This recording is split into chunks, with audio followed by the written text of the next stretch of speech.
No, I have just accidentally scheduled another stream Oh my for no reason. god. No, don't worry. It's not this. It's all good. No, I know. Oh no. Yeah. How the fuck did I Oh. do that? It's not live. I just accidentally Yeah, scheduled yeah, it. Let me yeah. just delete it. Hi everyone, by the way. We are live. Bro. Got 'em. How long have you been doing this for? You know? A Couple years? couple pair of years. Yeah, Fourth yeah. anniversary coming up in a few months. Yeah, you can really tell. Let's hit 100k, fellas. Okay, hold on. Yeah, I've just scheduled. It's the same stream name. What? Oh my god. Wait, I'll go into the studio app. God damn it. Hey everyone. hello, Hey, everyone. wait, are we on time? It was 9:45 and that's when the stream was scheduled for. I think we're on time. Hello everyone. While I try to delete the accidental live stream I've organized. Hello, welcome to another Fantasy Haven live stream. Today we are talking with Alex, the normie who has not read Fire and Blood, does not take part in any online Hot D discourse, just enjoying the show for what it is. And yeah, very interesting to hear your views on a weekly basis, Alex. And by weekly, I mean not weekly. Weekly basis. Listen, Wait, it is now. It is now officially weekly. You can't get rid of me. Finally, we did it last week. We did catch up last week, this week, and next week. Crazy. I know.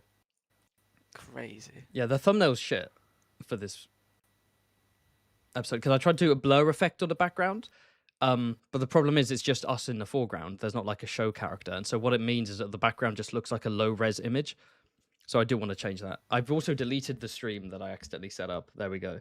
Oh my god. Yeah, it's gone, I think. My goodness. But yeah, I've lost all of my thumbnails and like presentations and everything because I was sharing Canva Teams. And like, so I was like, oh shit, I need to get Canva Pro.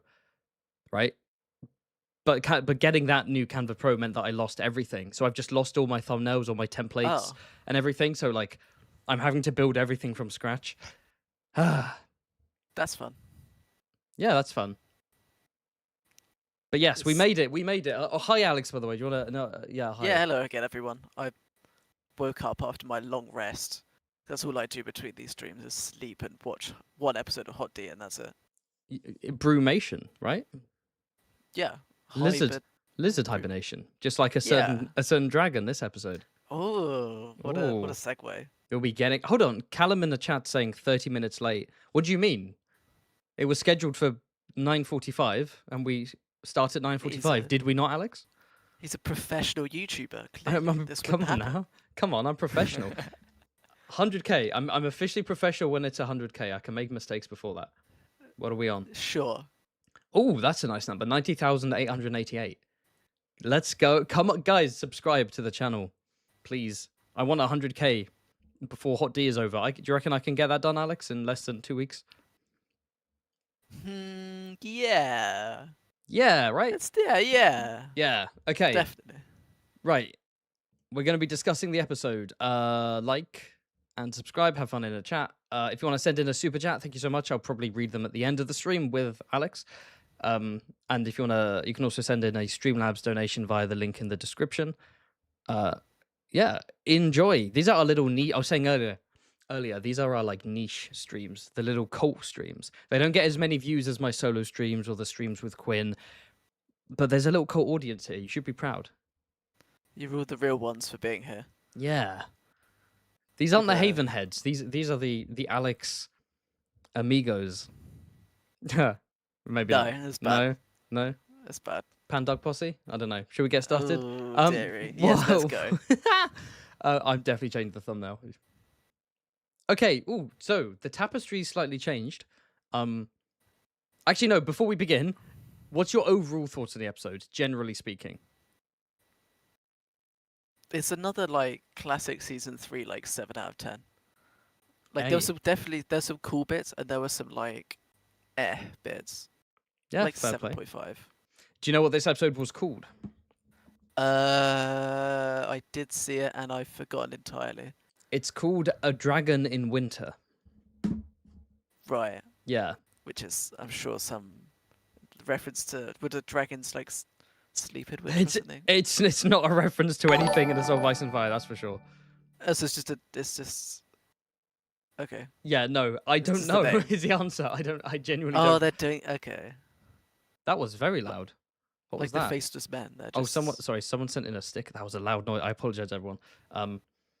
Yeah, no, it was no, because Faceless Men, even though that was a random title, at the least there was some kind of thematic through line in terms of assassinations and yeah. the people rising up against Rhaenyra in the streets are faceless. They are anywhere. It was it was weird. This one is just like, why the fuck Not is it called a dragon in winter? But it's since been revealed that it's a deliberate reference. Oh, people are literally saying in the chat right now. It's a reference to Lion in Winter.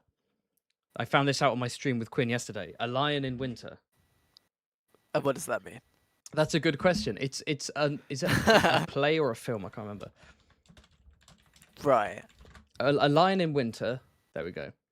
It's a 1968. The play is sorry, the film is based on the play. So let me go to the play. It's a 1966 play depicting the personal and political conflicts of Henry II of England, his wife Eleanor of Aquitaine, their children guests during Christmas 1183.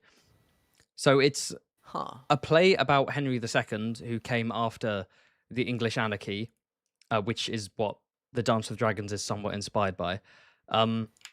Yeah, I think this is a really dumb title. Yeah, that reference doesn't even really make sense. No, Like, because the it's first thing like, I think of when you said it was about like him and his family at winter reminds me of like this end of season 1 feast that they all have together. That's the yeah, thing that sounds the most similar. yeah. There's no kind of Nothing. feast or The family's not reconciliation. together in this episode. It's not happening during winter.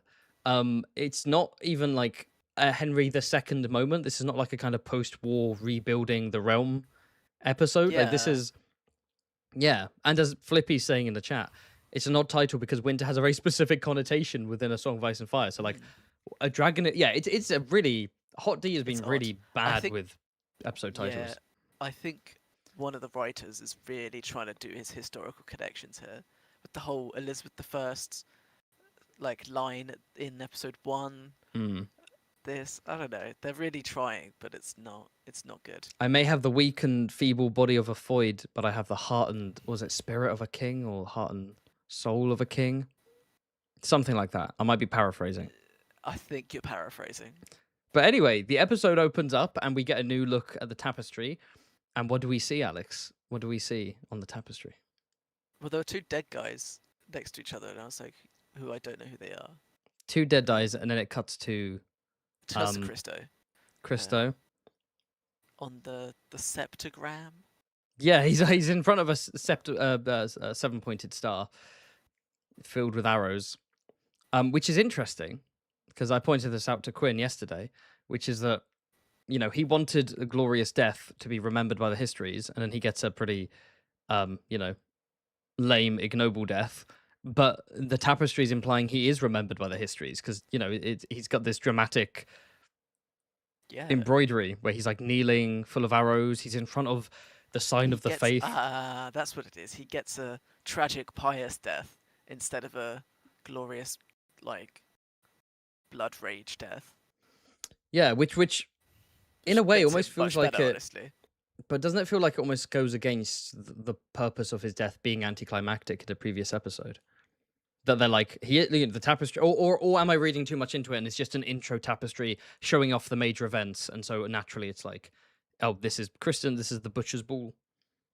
I mean, a little bit, but also I don't know if it goes against it. Okay. Because it's like things that happen in the moment in the history is obviously very different. So in the moment it's like, oh, he gets a shitty death, but then history, I guess, what's the word I'm looking for? I don't know. Uses it as for a different purpose. He's like he's kind of like martyred and like propagandized. Yes. To push a certain narrative. There's a word Interesting. that's not coming to me. But yeah, if I was to like read into it beyond it being the intro graphic and a reminder of what happened, but they're clearly doing something though, because Corliss and thingy is different to the show. That's true. That's true. No, there is more intention in this. I do want to ask people watching: is Alex's mic fine? Is everyone okay with Alex's mic? Because if not, we can do the thing that makes you sound louder, even though there's a bit of white noise. Because I'm just being a twat.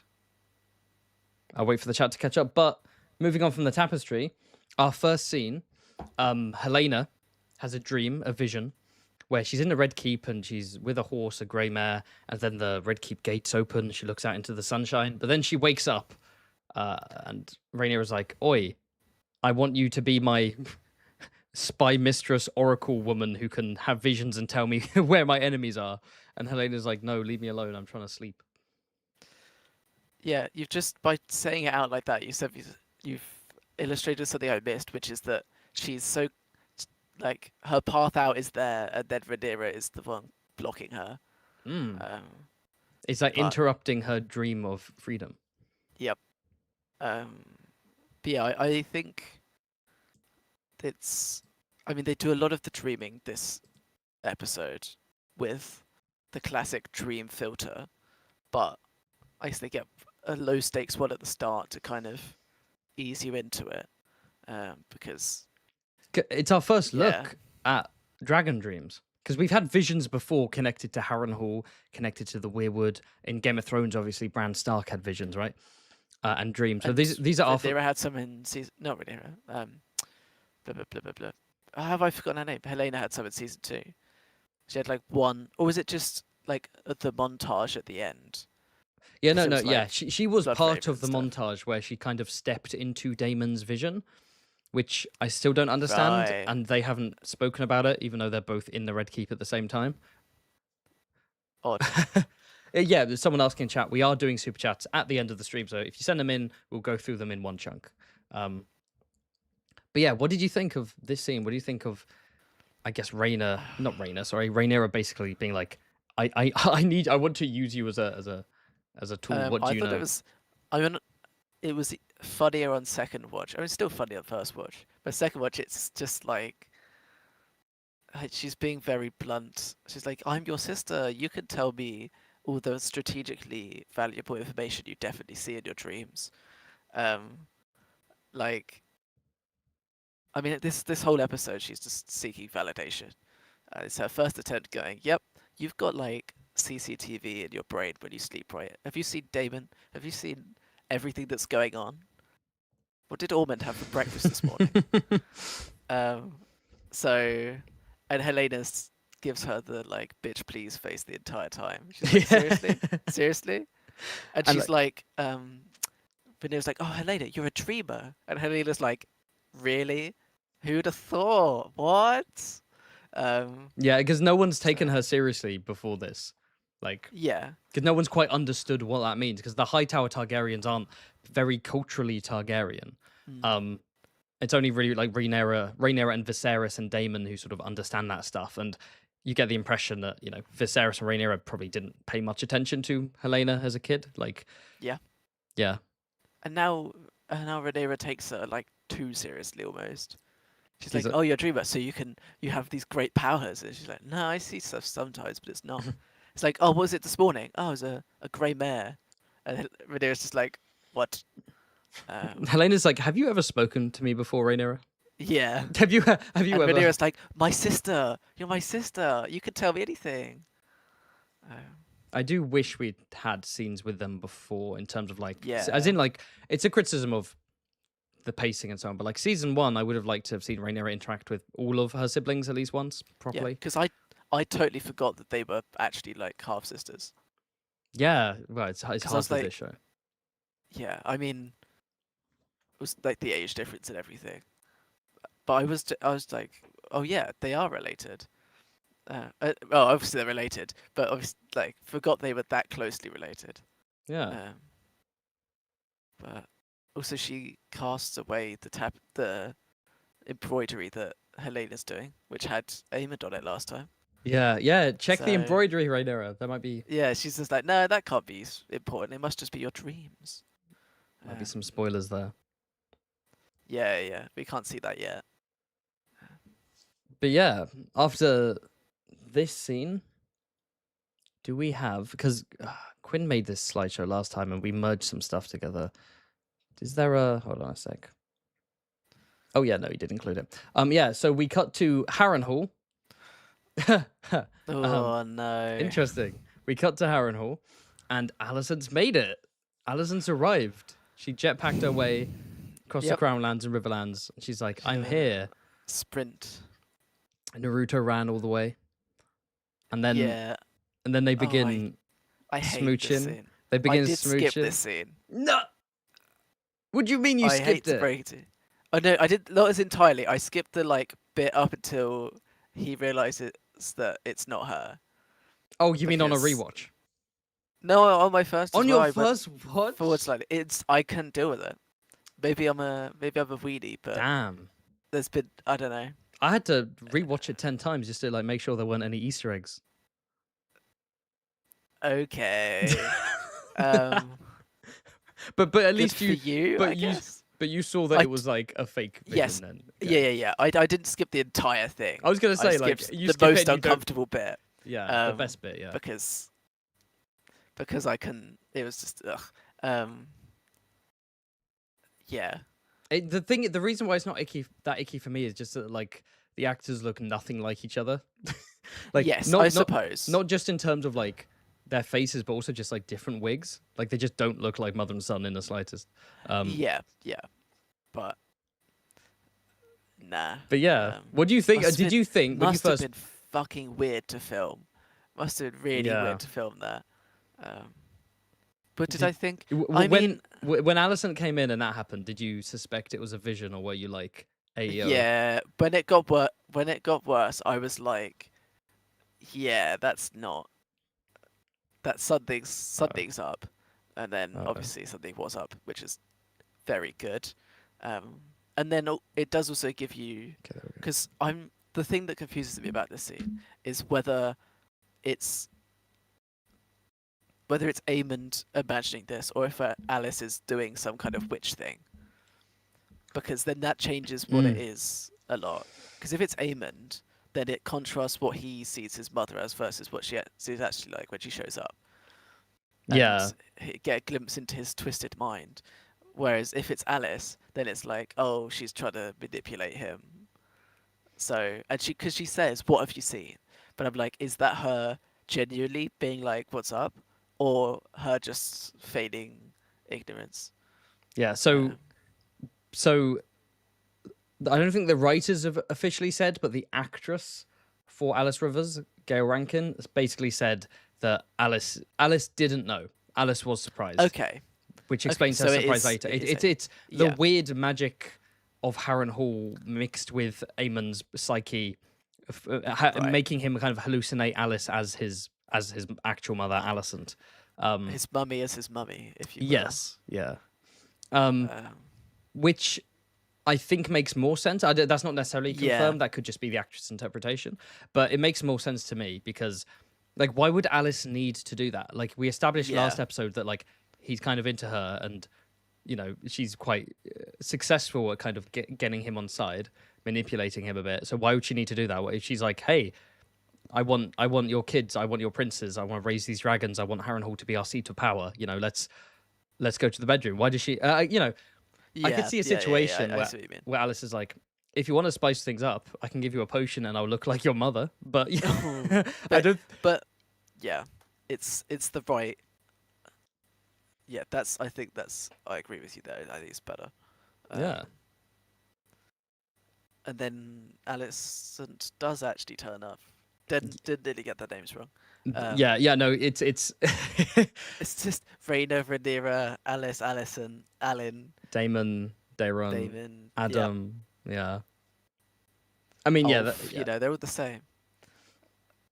Oh, we'll get to Ulf, Oh yeah. my boy, Um, the goat. But yeah, Alicent arrives and you know, initially Edmund's like, this is freaky. Is it actually you? Yes, it is you. Okay. And he meets her. Well, the man who she's claiming kind of escorted her out of King's Landing, but in actuality, it was sent by Rhaenyra to assassinate Aemond. This being Sir Adrian Redfort, the Kingsguard member, if you recognised him. oh, she did send her Queen's Guard. Yes, Queensguard. Sorry, It's- bearded guy. I mean, I guess you would, but like, did she really think this was gonna work? Like, why would you send like- one person? Why did it need to be your sworn bodyguard? Like, Yeah, And like you've not got many of those. I was wrong because I thought that last episode Rhaenyra had sent Alicent to do it. Yes. And I was like, what? I mean, inadvertently she did. But yeah, he but gets shanked, and then Allison is stuck in Harrenhal for the time being. yep, who could have seen this plan going badly? That's crazy. The dance of the mothers. Oh, real. Yeah, I mean, I said in the last couple of streams that I thought it might be Damon going, but I guess that will yeah. maybe not happen yet. So You predicted Damon would predicted fight Damon, Aemon, which and we'd have a fight scene. yeah, I thought. Well, you see, I thought it would take her an episode to get there, then this would happen next episode. In the finale. But she just hopped on her jetpack, I guess, like you said, hopped over there quickly. Yeah. So it didn't happen like I thought it would. And instead of Damon, it was just a bearded guy. It's just a bloke, and then I was like, Aemon's just gonna kill him, and then he did. Who could have seen that coming? Damn. Yeah. So there's more Harrenhal stuff to dive into later on in the episode, and that's the more juicy stuff. Yes. But we go to Tumbleton, and first off, we see we see that the Riverlands army is marching to Tumbleton now that they're no longer being harassed by Kristen Cole's guerrilla fighters. And we have Roddy with a head on a pike. Head. Yeah, little Kristen cameo. So many lovely banners. Yes. How Not many just can the you? Stark banner this time. Yeah. Give me your best. Screenshot? Okay. Give me your There's best. Tullys. I can spot the Tullys. That's well obvious. Well done.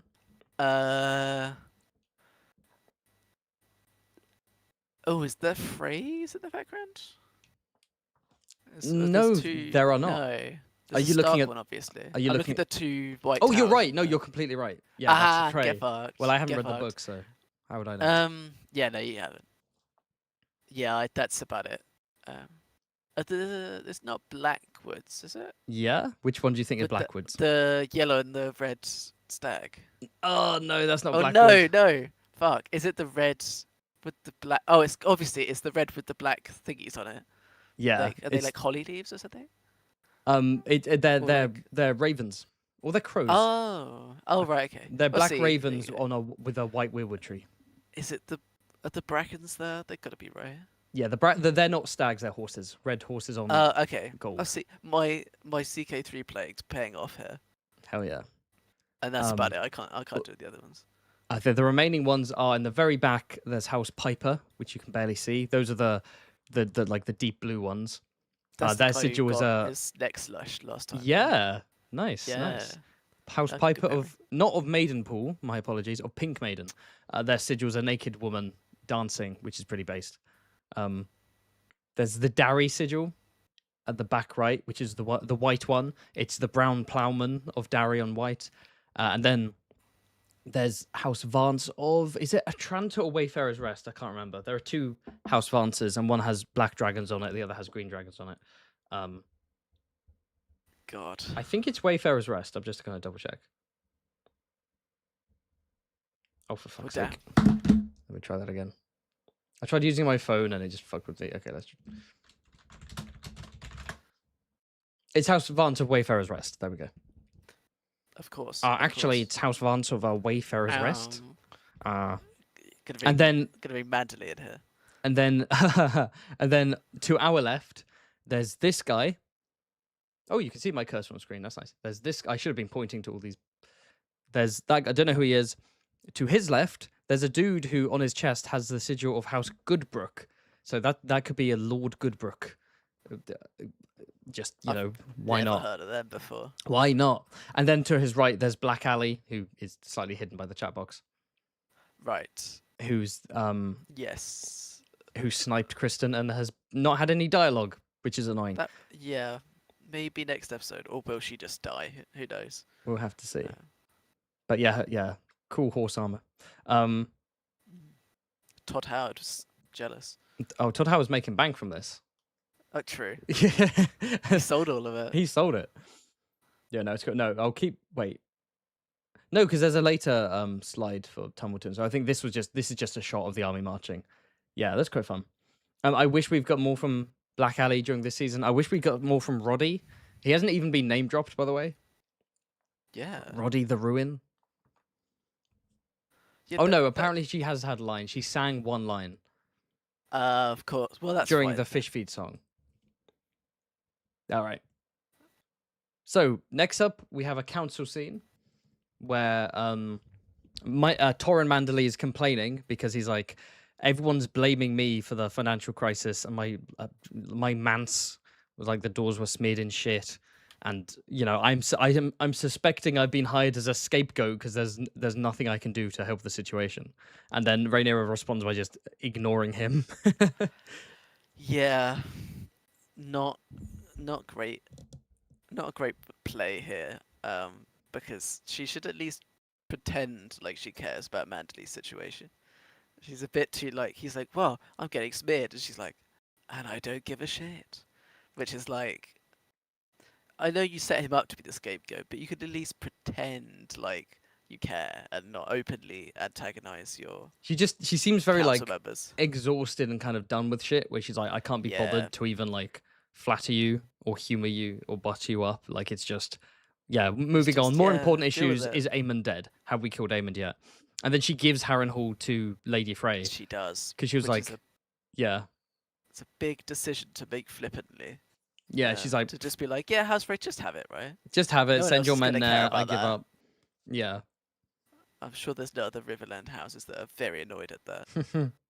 I don't know anyone in particular. I'm just guessing that basically all of them are pissed about that decision. House Frey of Harrenhal? Question mark. Uh, Wait, yeah. check out the animated history of Harrenhal in, I don't know, whenever I can make a 25-minute animated video without going insane. Oh my god, I'm so far behind on content. And I'm so burnt out, but we keep going because it's fun. It's fun. But yeah, Big Mando. Big Mando does an amazing gesture. And Also, also, what? Mysaria. Oh no, go on. So I was going to say, what are your thoughts on Torrin using the word? This was a bit controversial. Using the word scapegoat. Oh, good point. Yeah, because that's biblical, isn't it? Yeah, Leviticus. I think it's fine. You don't think You're it's gonna a? come up? You're gonna come up with your own word for scapegoat. Yeah, that's what you do in fantasy stuff. If something feels a bit too modern or too in a biblical, book, I could say you get away with it. I don't know in the show. It'd be like, what am I your escape the biblical part? Or is it just goat? Am I your scape pig? yeah, no, I think the Does- goat is the does- important part, not the word scape. Scape I'm your pig? scape dragon. What am I, your Doesn't- scape pig? It doesn't. That kind of goes hard. No, don't pretend it does. Am I your Like- scape pig? I don't know. I feel like there's no easy because then if you change it, it feels really out of place. And Right, everyone would like it's immediately like pick how up on it. the word turncoat is turned to turncloak to describe traitors. Yeah, but that's like a 2-letter difference. Or like you swap the T out for an L and a K. Like that's fine. Why didn't he But- just say, I'm your fool guy? No, the guy says no. Your fall guy. You know what's funny? This actor's American accent did slip out Yeah. slightly in this scene. Did you notice? I didn't actually. He's had, in my opinion, he's on a really good sort of like quite sort of campy pantomime English accent that suits the character. But now and then, especially in this scene, it slipped out a bit. Like he went a bit transatlantic with it. Like instead of daughter, he was like my daughter. I was like, oh, I heard that, Mando. Don't you dare. But yeah, what were you going to say about Mysaria in this scene? Oh, she gives. I mean, obviously she's. When the others turn up later, she's like, "Oh shit!"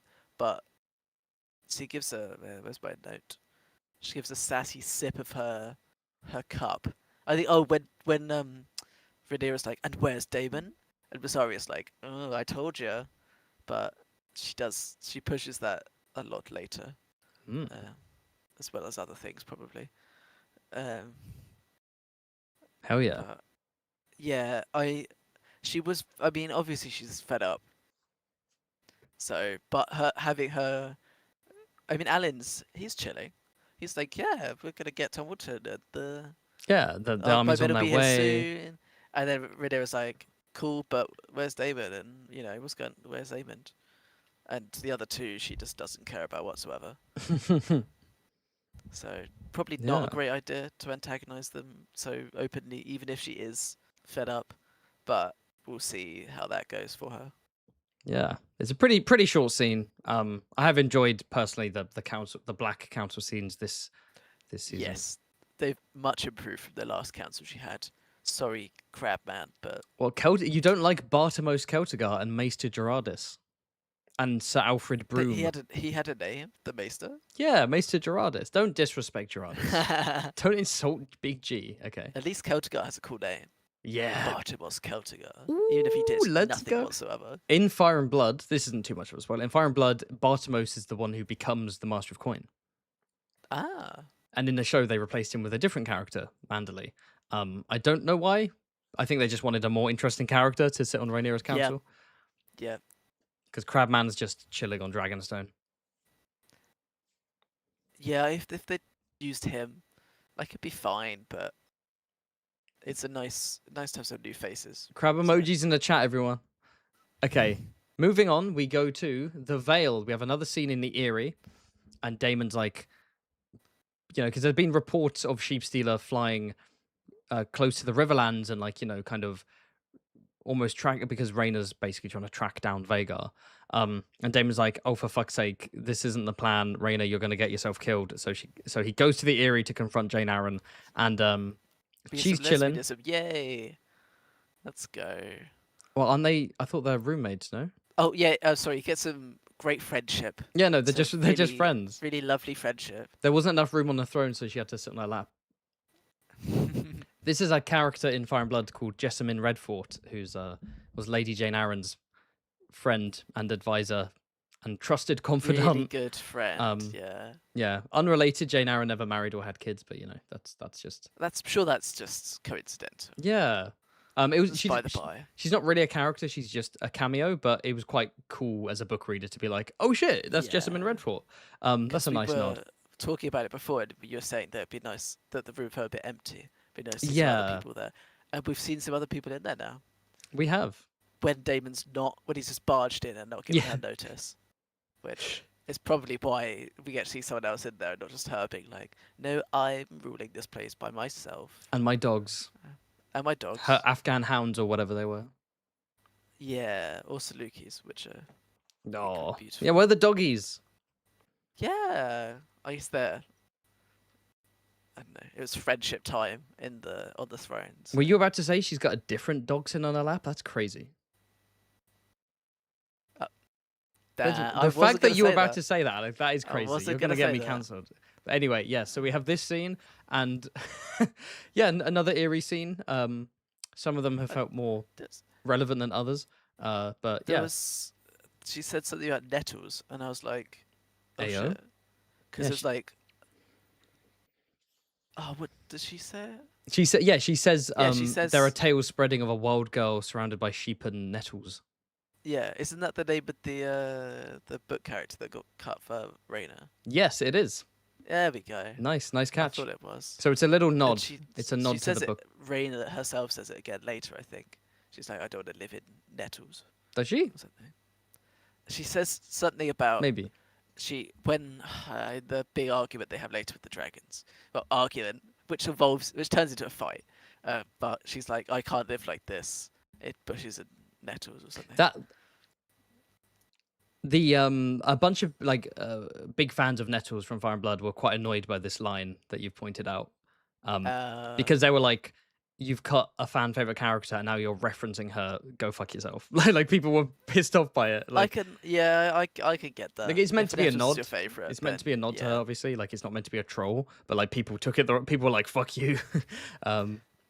They took it as rage bait, basically. Yeah, I mean, if Nettles is your favorite, that's probably how I would feel. If I loved Nettles and they're like, oh, Nettles, I'd be like, piss off.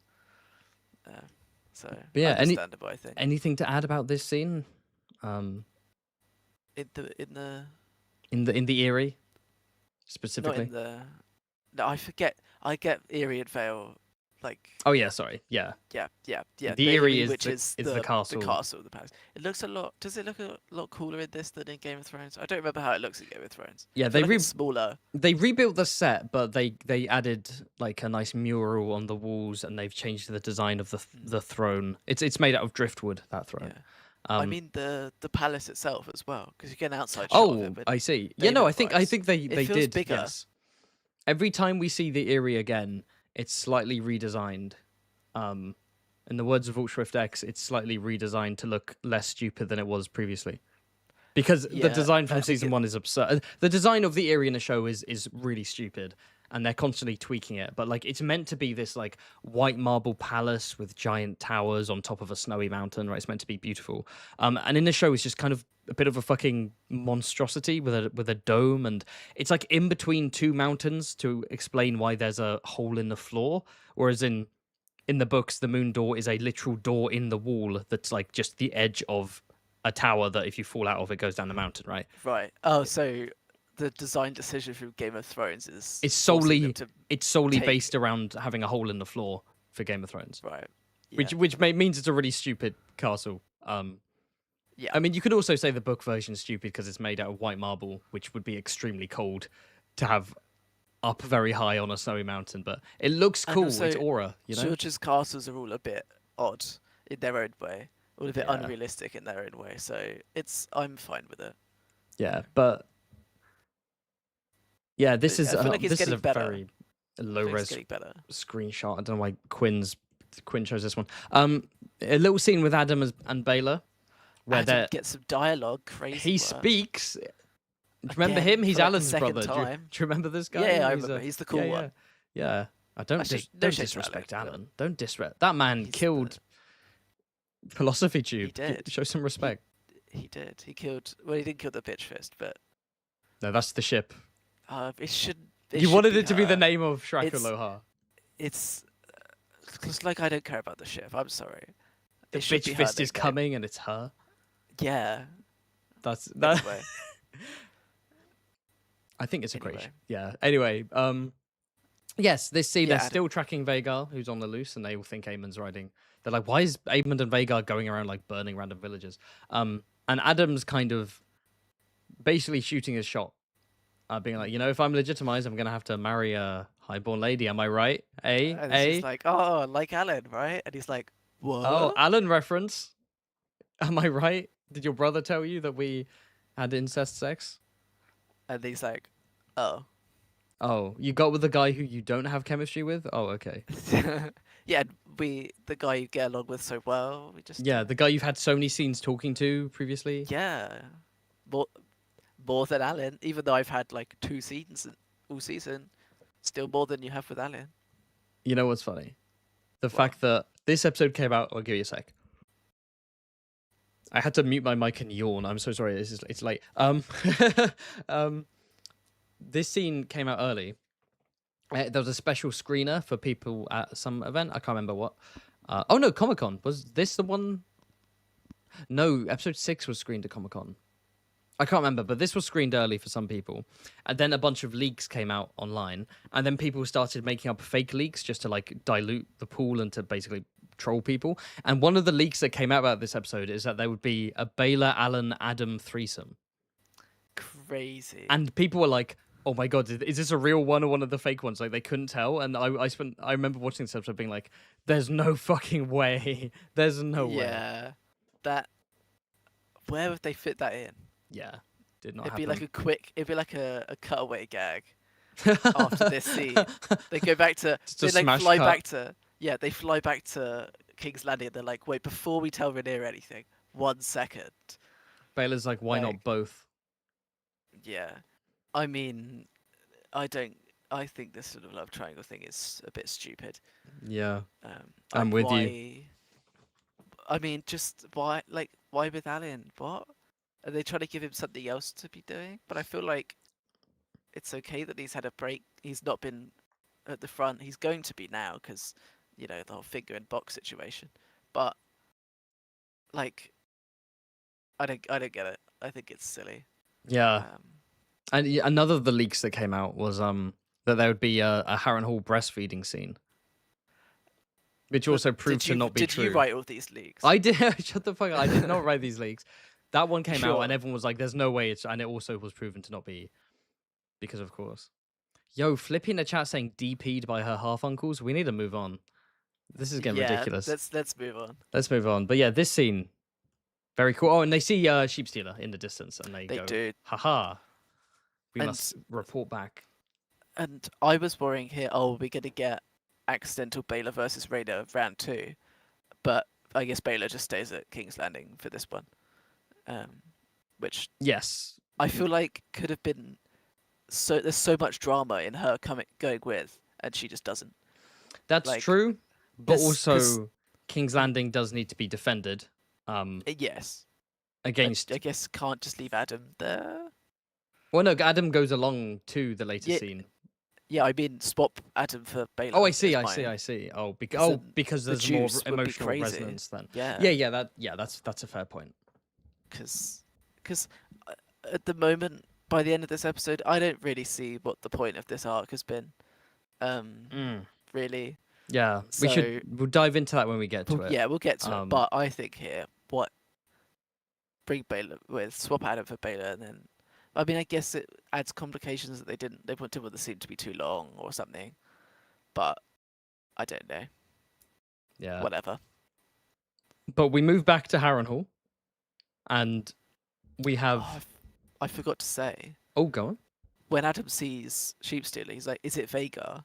It's like, bro does not even know what he's looking for. Yeah. What are you like, talking you would about? know if it's Vhagar. You know Adam. what Vhagar looks like. Does he? I mean, he probably hasn't seen Vhagar in person. Yeah, he probably they're like, oh, she's really big. Oh yeah, no, he does know because there's after the Dragon Seeds claim, after Hugh and Ulf claim Vermithor and Silverwing respectively. There's a scene where Vhagar's flying to Dragonstone, and aren't all three of them there in the background, like defending it? Yeah, vaguely. Is he there? Oh, I don't know if Adam's there. I don't know. So, but either way, they sent him out to look for Vhagar, and he doesn't know what Vhagar. Or clearly, he's forgotten what Vhagar looks like. Just size alone, you should know. Yeah, maybe he's a bit out of his depth. And maybe it's because he's like really far away. I would have to rewatch the scene. Was Yeah. Sheepstealer far away enough where you're like, that could in theory be Vhagar? Well, I guess from their mind, they're like, who else would it be? What other dragon would be in the Riverlands Yeah. right now? Yeah. Yeah. But yeah, back to Harrenhal. And now that Adrian Redfort is dead, Alicent is like, oh god, what do I do? And there's a wonderful, wonderful dinner scene.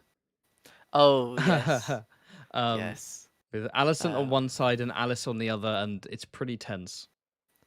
Yes, your mum beating your older goth GF for the first time. It's like, who is this woman? Yeah, this is like, sorry, what's going on right now? Yeah, awkward. Why do you have a witch fiance? Yeah, this is like, I don't know. It reminds me of like the Friday night. You know, Friday night dinner. I'm sure. Yeah, I've never TV actually watched it. Oh, I can't even make the reference. Oh no, make it anyway, Well, just in case. Okay, in one episode, one of the brothers is Johnny, I think, gets like I think it's the worst episode of the show, by the way.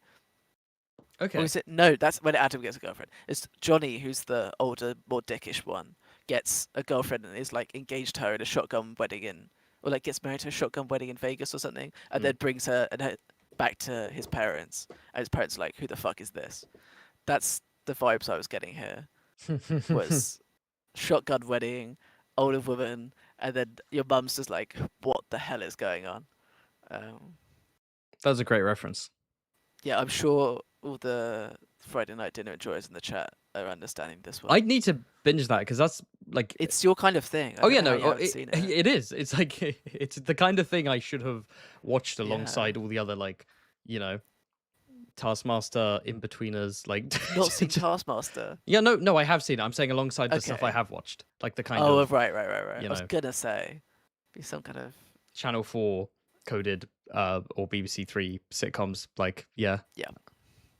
One day I will, but instead I'm watching Aemond doing a job. Aemond trying to hold on to both hands at the same time. Yeah. He's like, let me have this. This is the ideal situation. I've got my mummy fiance on one side and my actual mummy on the other side. Yeah, he's got his mummy, his two mummies.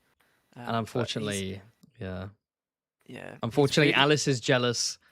Yes. And goes to the fires like, we're out of wood, and Eamon's like, oh, and like pushes the plate away, and Alicent's like, what the fuck is going on? Yeah. um, he in this scene. It sounds like he's really bought into the idea of. I mean, of course he has. Mm. He's like hubristic. How And old is he meant to be? Like, honestly, I think he's meant to be 19, yeah. Okay. Yeah. I was gonna say that tracks. which is wild. Yeah. It's wild, but he is also deeply 19.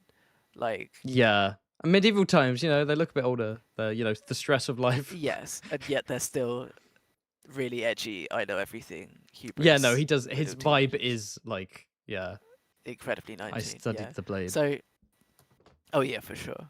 But yeah, so he's really bought into the whole. Oh yeah, and I can rule everything from here with my witch dragon children. Um, and that, and he says. So he says some interesting things. There's some funny things. He says like in the light of the Riverlands. I was like, what light? The rain and the mud? Does he say the light of the Riverlands? I'm sure he does. Huh. Yeah, no. Either way, he bigs up the Riverlands as his like Yeah. seat, and Yeah, I'm his like, new seat. nah. But the more interesting thing he says is that Alicent says about she has like other things. It's like King's Landing. She says about what about Helena, and then Aemon's like, no, don't. I don't know exactly what he says, but he basically rejects that Helena's worth Alicent's time. Yeah, which yeah. is In terms of interesting. yeah. Because I'm sure Alicent going I'm back sure, to Helena to like. yeah, to like take care of her. I'm sure he liked. Maybe in the weird Targaryen way, liked Helena previously. Yeah, in season 1, he kind of talks to Aegon when they're kids, right before the time skip. He talks to Aegon about like, oh, you're gonna have to marry her. I would do it if I were told. I want to do my duty. It's unclear whether he has like a thing for Helena or if he just sees himself as like a dutiful Targaryen prince, and he doesn't like the fact that his older brother Right. is such a wastrel who complains about everything. He's like, I'd do it if I were told. Or maybe he does have a crush on Alicent. The last time they interact, it's in the finale of season 2 where he's trying to get he's trying to get Helena to like ride Dreamfire to like, we need another dragon on our side, and Helena's like, no, I don't want to. Yeah, I don't know, but either way, you never get the idea that he doesn't care about her. But I guess here he doesn't anymore. Yeah, he's got he's got Alice He's Rivers moved on. now. Yeah. He's moved on. Apparently he doesn't. He says, the mud of the Riverlands. Oh, okay. Well, that makes a lot more sense, doesn't it? It's a lot more kind of earthy, rustic. Yes. He's like, it's not the high seat of the Iron Throne. It's like, this is my seat. It's kind of old, very kind of like earthy and old gods and witchy. Perfect for an edgy boy. Exactly. It's his rebellious phase. Hmm. Well, I mean, his whole life's been one. Actually, not entirely, but since Vhagar, it's just been one long rebellious phase. Edgy. But yeah, and then the next bit, he's not entirely on board with Alice's plans though, because he said, "No, you've got to keep Alicent here." And she says like, "I didn't account for your mother in our plans," and he's like, "There you have it." And it's like, so you thought she did account for your mother in her plans? You thought she was like, oh, so me and Eamon are going to do this, and then Alicent, who's really important, is going to do with this other stuff. Like, I guess, yeah, there's his. I think he's just like, call it hubris, if this is my seat as king, of course my mother's going to be here with us. Yeah, he just. And Alice is like, no, why? And yeah, she doesn't like her. Well, she says that she doesn't trust her, and there's a dark fog around her, which could be some like magic. She has ill intent towards him, which could be her being helped by magic, or it could be Alice just being like, "I'm jealous because you're showing affection towards her," and like, "No, I need you to be fully ingratiated with me and my plan." Yeah, I mean, either way, the way this turns out is very good for her in a way, because it proves her right entirely, and drives him towards her for sure, but also clocked his mummy problems, I think. Yeah, Alice is a genius. Yeah, she knows exactly. Oh wait, no, I don't think she clocked his mummy problems here. I think she knew. Oh yeah, but she says it out loud to him or something. Yeah. So Yeah, well, she was playing him. She was playing on them the whole time. yeah, So from she the definitely start. knew. But yeah, exactly. But here she explicitly says it to his face. It's Anything quite fun. else in this scene you have notes on? If does it include the next bit about the about Alicent grabbing the weapon and the Oh yes, the actual bodies? poisoning will come later, but yes, Alicent is like Okay. and she picks up the knife and looks at some berries. Yes, I've got a note that says this plan sucks and the plot point is bad. Because yeah, You don't see it Alicent feels try to like murder her own son again. another. Oh, will Alicent kill her children? It's like yes, we know she will. She's been doing it for ages now. She's given up a long time ago. It feels a bit. They need her to do something Yeah, this season, and they've she decided. needs to move beyond this whole plot point of, oh my children. Oh, will I have to kill my children? Oh no. Or my son specifically. And it's like yes, she will. Well, maybe not Daeron, but will I kill Aegon and Aemond? The answer is yes. We learned that like just over halfway through season 2. I feel like she's long past this thing. She needs to be doing other stuff. And we are long past discussing Harrenhal. Oh, We are. segue. Oh, so we good. move to Tumbleton. Thank you very much. Where Corlys is, of course, a captive of the High Towers. And he's sitting there having dinner with Daeron and Ormond. And Ormond's cut into some tasty food. He's like, I don't trust fatty foods. The Maester says they're good for me. Off. Yeah, he's yapping away. He's like, I don't like fatty foods. Oh, he's like, I find my interest turning these days towards the vegetable kingdom. Vegetable kingdom. He's becoming vegetarian because he's a villain. Oh, is that it? I think there are. Yeah, well, I think he's going a bit veggie. Ormond's becoming a vegetarian before our eyes. Good for him. It's a villain character arc. Oh right. He's going to tell everyone at every opportunity, like, I'm a vegan, by the way. It's like, okay, Ormond, you've said this. We're not going to KFC. It's fine. We'll find a veggie place. I can't actually eat that, by the way. Sorry, go on. I thought the scene. I mean, it was funny the first time. It's even funnier the second time round, because he's just like. The first time I was like, oh, he's betting a lot on King's Landing here. The second time round, he's just like, oh, it's in our little endeavour. It gives a little smile. It's just like, what? He's just taking the piss. Yeah. We were talking about him vague posting last week. Yes, and the bit where you're saying where Gwain's like, well, the army's marching closer. What's your plan? And he's like, we have a piece on the board. He's like, what piece on the board? What's the piece? And he just turns around, smirks, and walks off. Yeah, I laughed out loud during that bit. Like, watching it by myself, I was just like, stop vague posting. God damn it, it's so fun. Oh, and have you seen well, you haven't been in tune with the online discourse, but people got very excited by the way Gwain dismounted his horse. Did they? His leg shoots the fuck up, and he like effortlessly just slides off. Like, whew. I'd recommend looking it up. You can look it up now if you want, if you have access to the episode. I don't. I don't have access to the episode. I can just look up. Gwain dismounts his horse. Yeah. Yeah, it's the classiest dismount I've ever seen. His leg shoots up. I don't know how he did that. Like a cat going to wash its balls. Just whew. Yeah, while you're looking that up. I can't find it. I think it's maybe a little too specific. Hang on.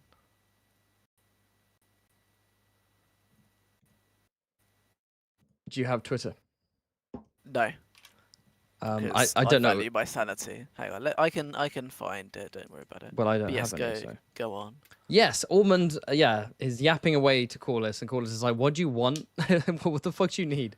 And basically, he reveals the whole reason he kidnapped Corlys was because, lots of the Gold Cloaks have been murdered, have resigned en masse, and Rhaenyra is bringing in the Velaryon soldiers to sort of fill their place. But Ormond's saying, well, I have you, so I'm going to deliver an ultimatum to the Velaryon soldiers, basically saying, well, it's unspoken, but essentially, I will kill Corlys if you don't leave King's Landing, because he wants to continue to try and fuck up the city from the inside and destabilize Rhaenyra's regime. So he's continuing to just trying to destabilize the capital.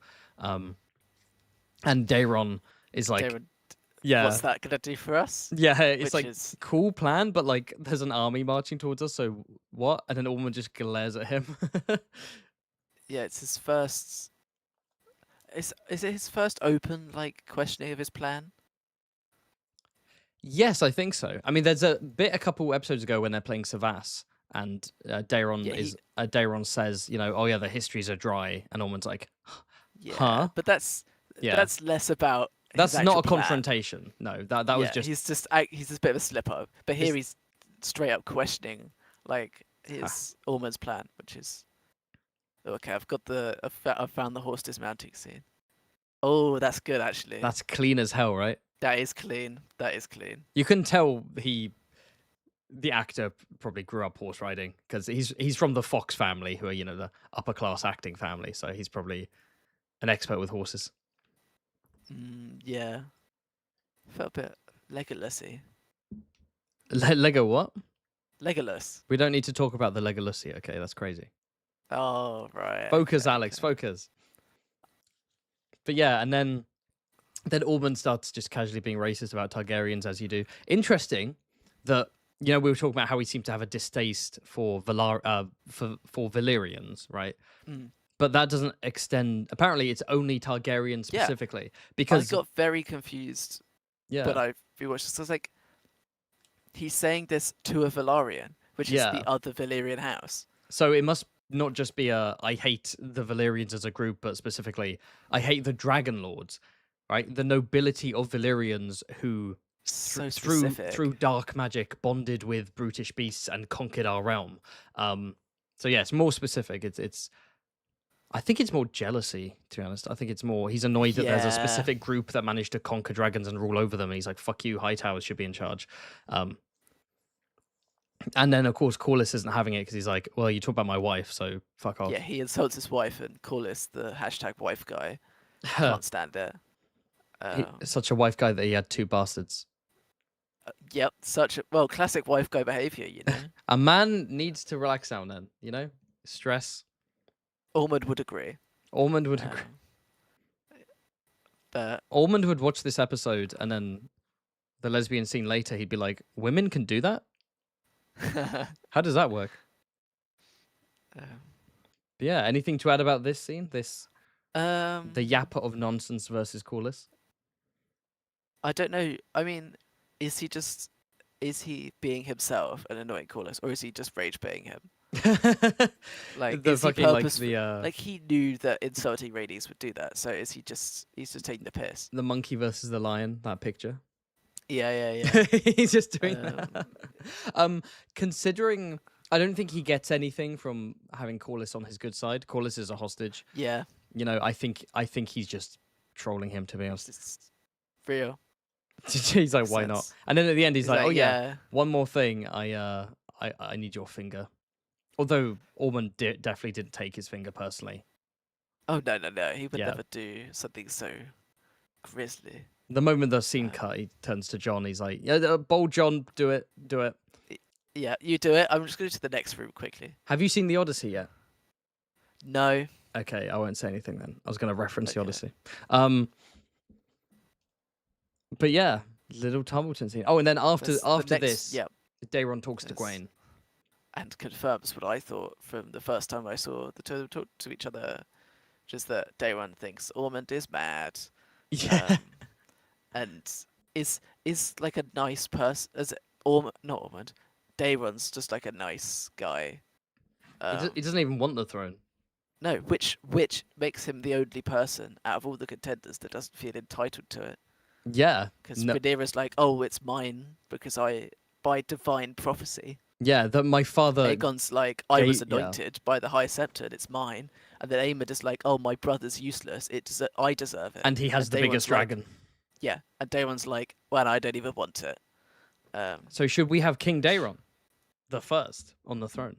He's got coins already. Like He come does on, I have don't mind. coins. If he could deal with the Ormond situation, I wouldn't mind. I mean, he he's quite seems- literally minted. He is quite literally minted. Thank you What very a much. good one. So are you And on? he's nice Are you on? about Kristen. So you're on Team Ormond, is what you're saying? You're supporting? Whoa, whoa, whoa! Hold the Wait, phone. you know?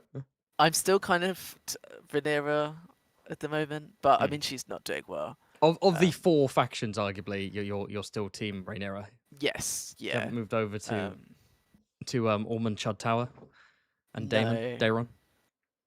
I'm actually Team Daemon. When's he gonna be king? I meant Daeron, not Daemon. Yeah, I know. Take the piss. Actually, Um, I said Daeron. I have a reputation to I uphold. have a reputation to uphold. I don't mess up Targaryen names ever.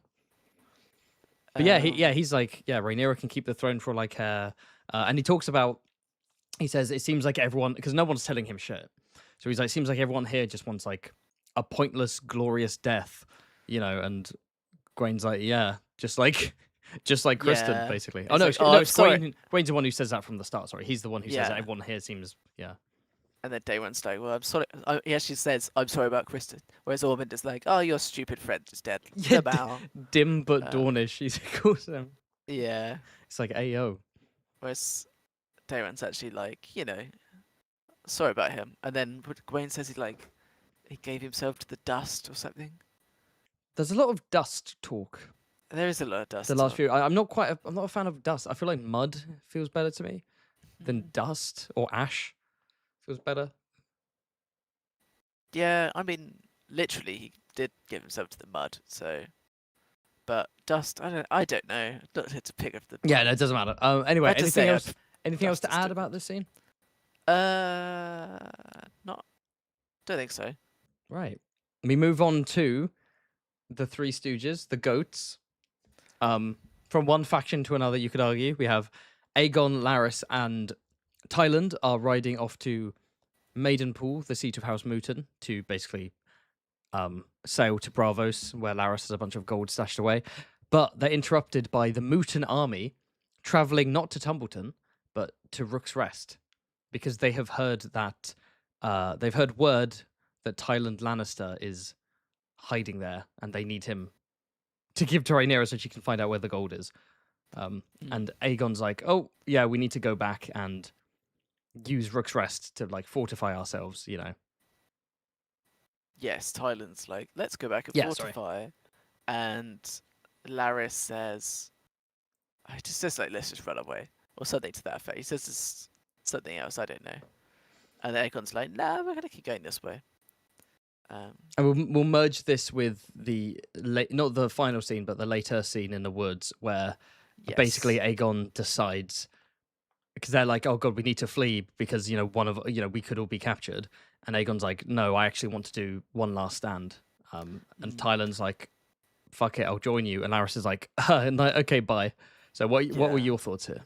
I mean, with the previous scene as well, he thinks the army's for him. It's the first time they hear about it, they assume that it's for Aegon. Yeah. And I also when I saw it again, I was like, this Rhaenyra's kind of bought her own propaganda that Aegon's dead. Like she's just assumed that he has died somewhere. Yeah, because he's just like, it's just him by himself, burnt and crippled. So it's like, what threat could he be? Well, I mean, Larys left as well. That's true. That's true. I don't. Maybe they thought he left to save his own skin. I don't know, but she is kind of screwing herself over a little bit by forgetting about it. I don't think it's unrealistic that she did. Yeah, because the bigger threat to her is basically Ormond and Tumbleton, and then and Tyland and the gold, and Vhagar and Aemond. Like these are the bigger threats to her. But yes, and the main good thing about this scene is obviously that Tangletongue's still alive. Tangletongue and all the kind of refugees in Rook's Rest are just like, what do we do? Shout out Tom Tangletongue. Yep. But yes, they're two kind of the angel and devil on his shoulder keep bickering, and then he's just like, I'm just gonna have a last stand, which I think at this point isn't like, I don't see it until Sunfire returns later.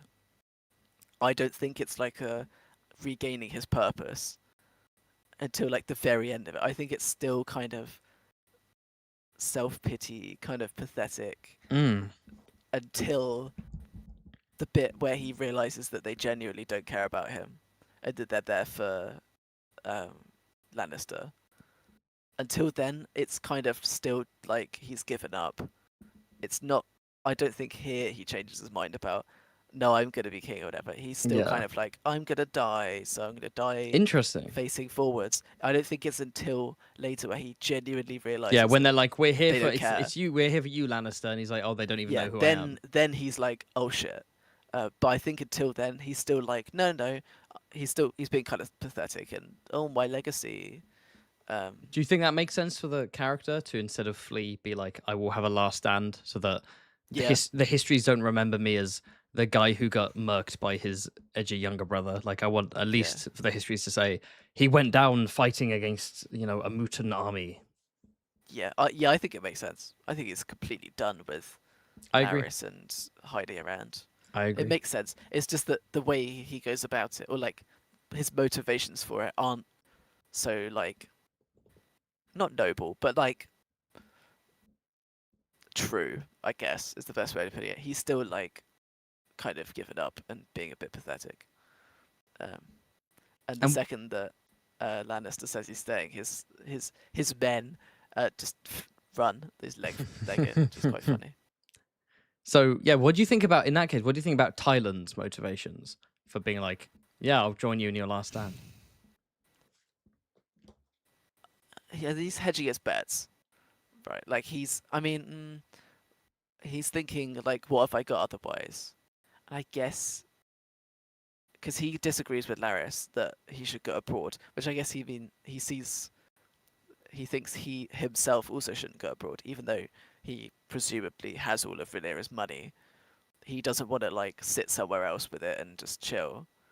He does seem to genuinely have beef with Rhaenyra, so I I personally, and people have said they disagree with me, but I just don't understand why Thailand wants to do this last stand. Like, he's the uncle of the young lord of Castle Rock now. I don't know why he doesn't just go to Castle Rock and try to, you know, live a life of luxury, kind of yeah. maybe, I or mean, like try but to seize power in Castle I don't Rock. think he wants that to live a life of luxury. I don't think. I think having been, he had a little bit of character change, having been to the Triarchy and Mm, fought with pirates and stuff. Even though they yeah. obviously it didn't go well for him, he's kind of he's a man of action now. I don't think he wants to do what Laris wants to, like play the long game, sit somewhere far away with lots of money. He wants to be doing stuff, and I think he's kind of is he kind of maybe still buying into Aegon as like still kind of believing in him because when I got to the scene later, which we get to, I was like, okay, he's gonna get out of this somehow. Partly from like, oh, meta reasons, right? I mean, it would have been crazy bold if they just killed him there. Yeah. Like, damn, That's his final scene. that would be wild. And honestly, I mean, I don't know about the law, so I don't know if that would be like you've severed the thread of destiny by killing this character, um, or if it would work. But I don't think they should have done it. But it would have worked if they did. I think. Okay. I don't think they should have, though. To be clear, I think they did a bad choice. But I don't think it would have been crazy story breaking if they did do it. That would have been proper shocking stuff. But But at no not point that. in your mind did you think No, he's going to get cut down by no. the I thought Mutant he was army. maybe somehow he would win them over or something like that. Obviously, doesn't go that route with them. But What are your thoughts on moving from Thailand to Laris? Laris takes the opposite view to Thailand. He's like, "Oh, I'm a cripple. I can't fight. I'm gonna have to head off if you don't mind." he's doing Laris things, isn't he? What's he It's up kind of to? his whole deal. Is that I the end mean, of yeah. Laris? Is that the final? No, obviously No. not. Um, I might regret saying that. I don't know. I don't think it is. I think he'll.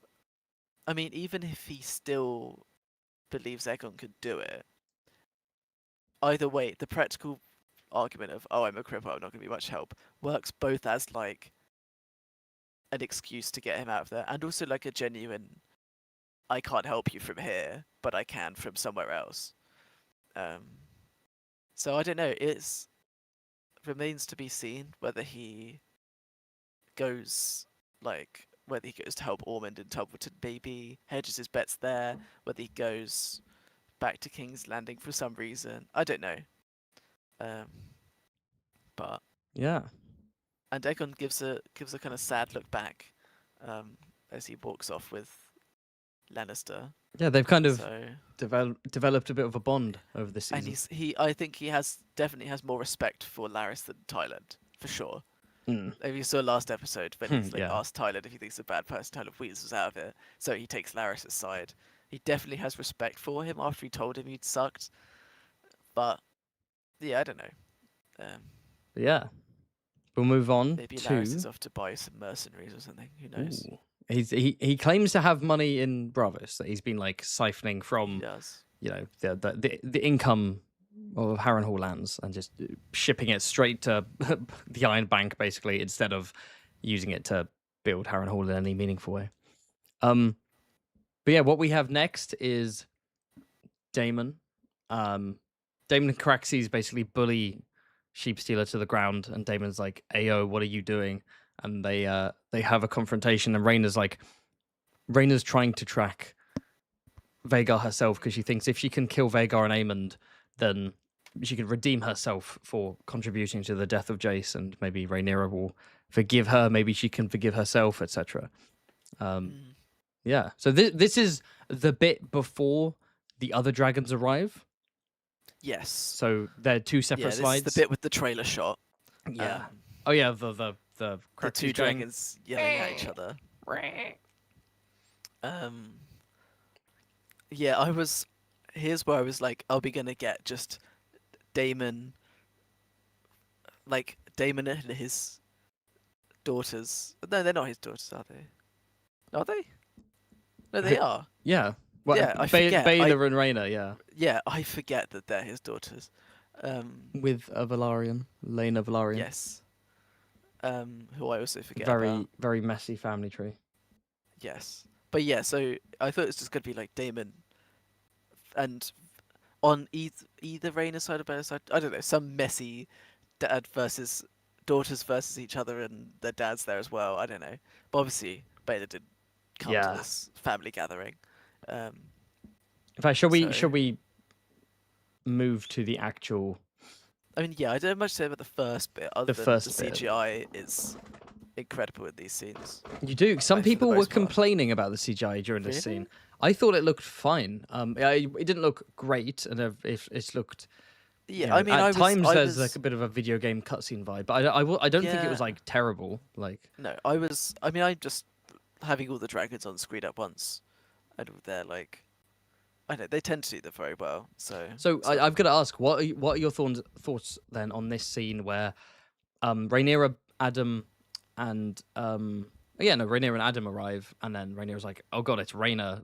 We're gonna take her back," and then the dragons get all angry at each other, and they're like, "Okay, kill Sheepstealer." And then there's a big dragon brawl, a 3v1, private school kids beating up some council estate kid who's just trying to mind his own business and eat sheep. What did you think of this action scene, this ground dragon battle? Because all the others have been airborne. This is our first. True. True. It's a very dragons in charge scene, because they're doing a lot. I mean, in the first, not the first scene, but the scene with actually no, it is the first scene with Helena and Rhaenyra.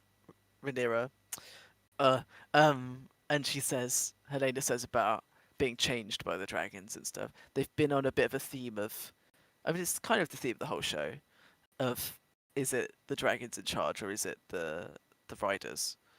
And this is very much the dragons are in charge scene, because none of them really want to fight, but because the dragons are because I don't know. Don't want to blame Sheepstealer for it. He's like minding his business. Because obviously there's that strong dragon rider bond, isn't there? So yes, it's kind of like you can sort of see the dragons as avatars of the internal state of the characters. The anger and the grief and regret and all that stuff kind of coming out in dragon violence, but also the dragons are beasts, and it's as much as the riders influence the dragons influence the riders, right? So there's a Mm. synergy there. And Yeah, there's because they're this. both. There's the bit. I think it's before the others arrive, but both Damon and Rhaena are stood in front of their dragons, trying to calm them down, and not only just kind of succeeding. So it feels like some of the weakest the riders have looked compared to their dragons. I think. Yeah, the Um, kind of a reminder, almost them being off their dragons is almost like a reminder of how terrifying the beasts are and how mm, much of the rider's power comes from these like flying scaly weapons. yeah. Also, Damon's line. I mean, there's a. I mean, I'll go to the through line. I think goes through this scene and the last scene in this episode with Rhaena, but Damon does give like a bit of a. He gives another "I'm gonna die soon" line where he's like, "I should have done better," um, which he has a couple lines in this scene actually, which are a bit. I'll see you when all this is over.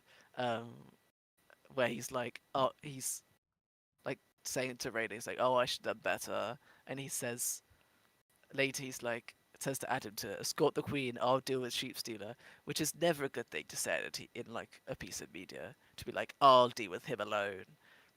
Never, Yeah. never tends to work out well. When I It was seems to first here, when I was first but watching this, I thought that was an excuse for like, oh, escort her back, and then because he was going to let Sheep Stealer go. That's that, and then he goes, Sheep right, Stealer, kill. I was like, oh, I guess not. yeah. But then I guess it works out in the end.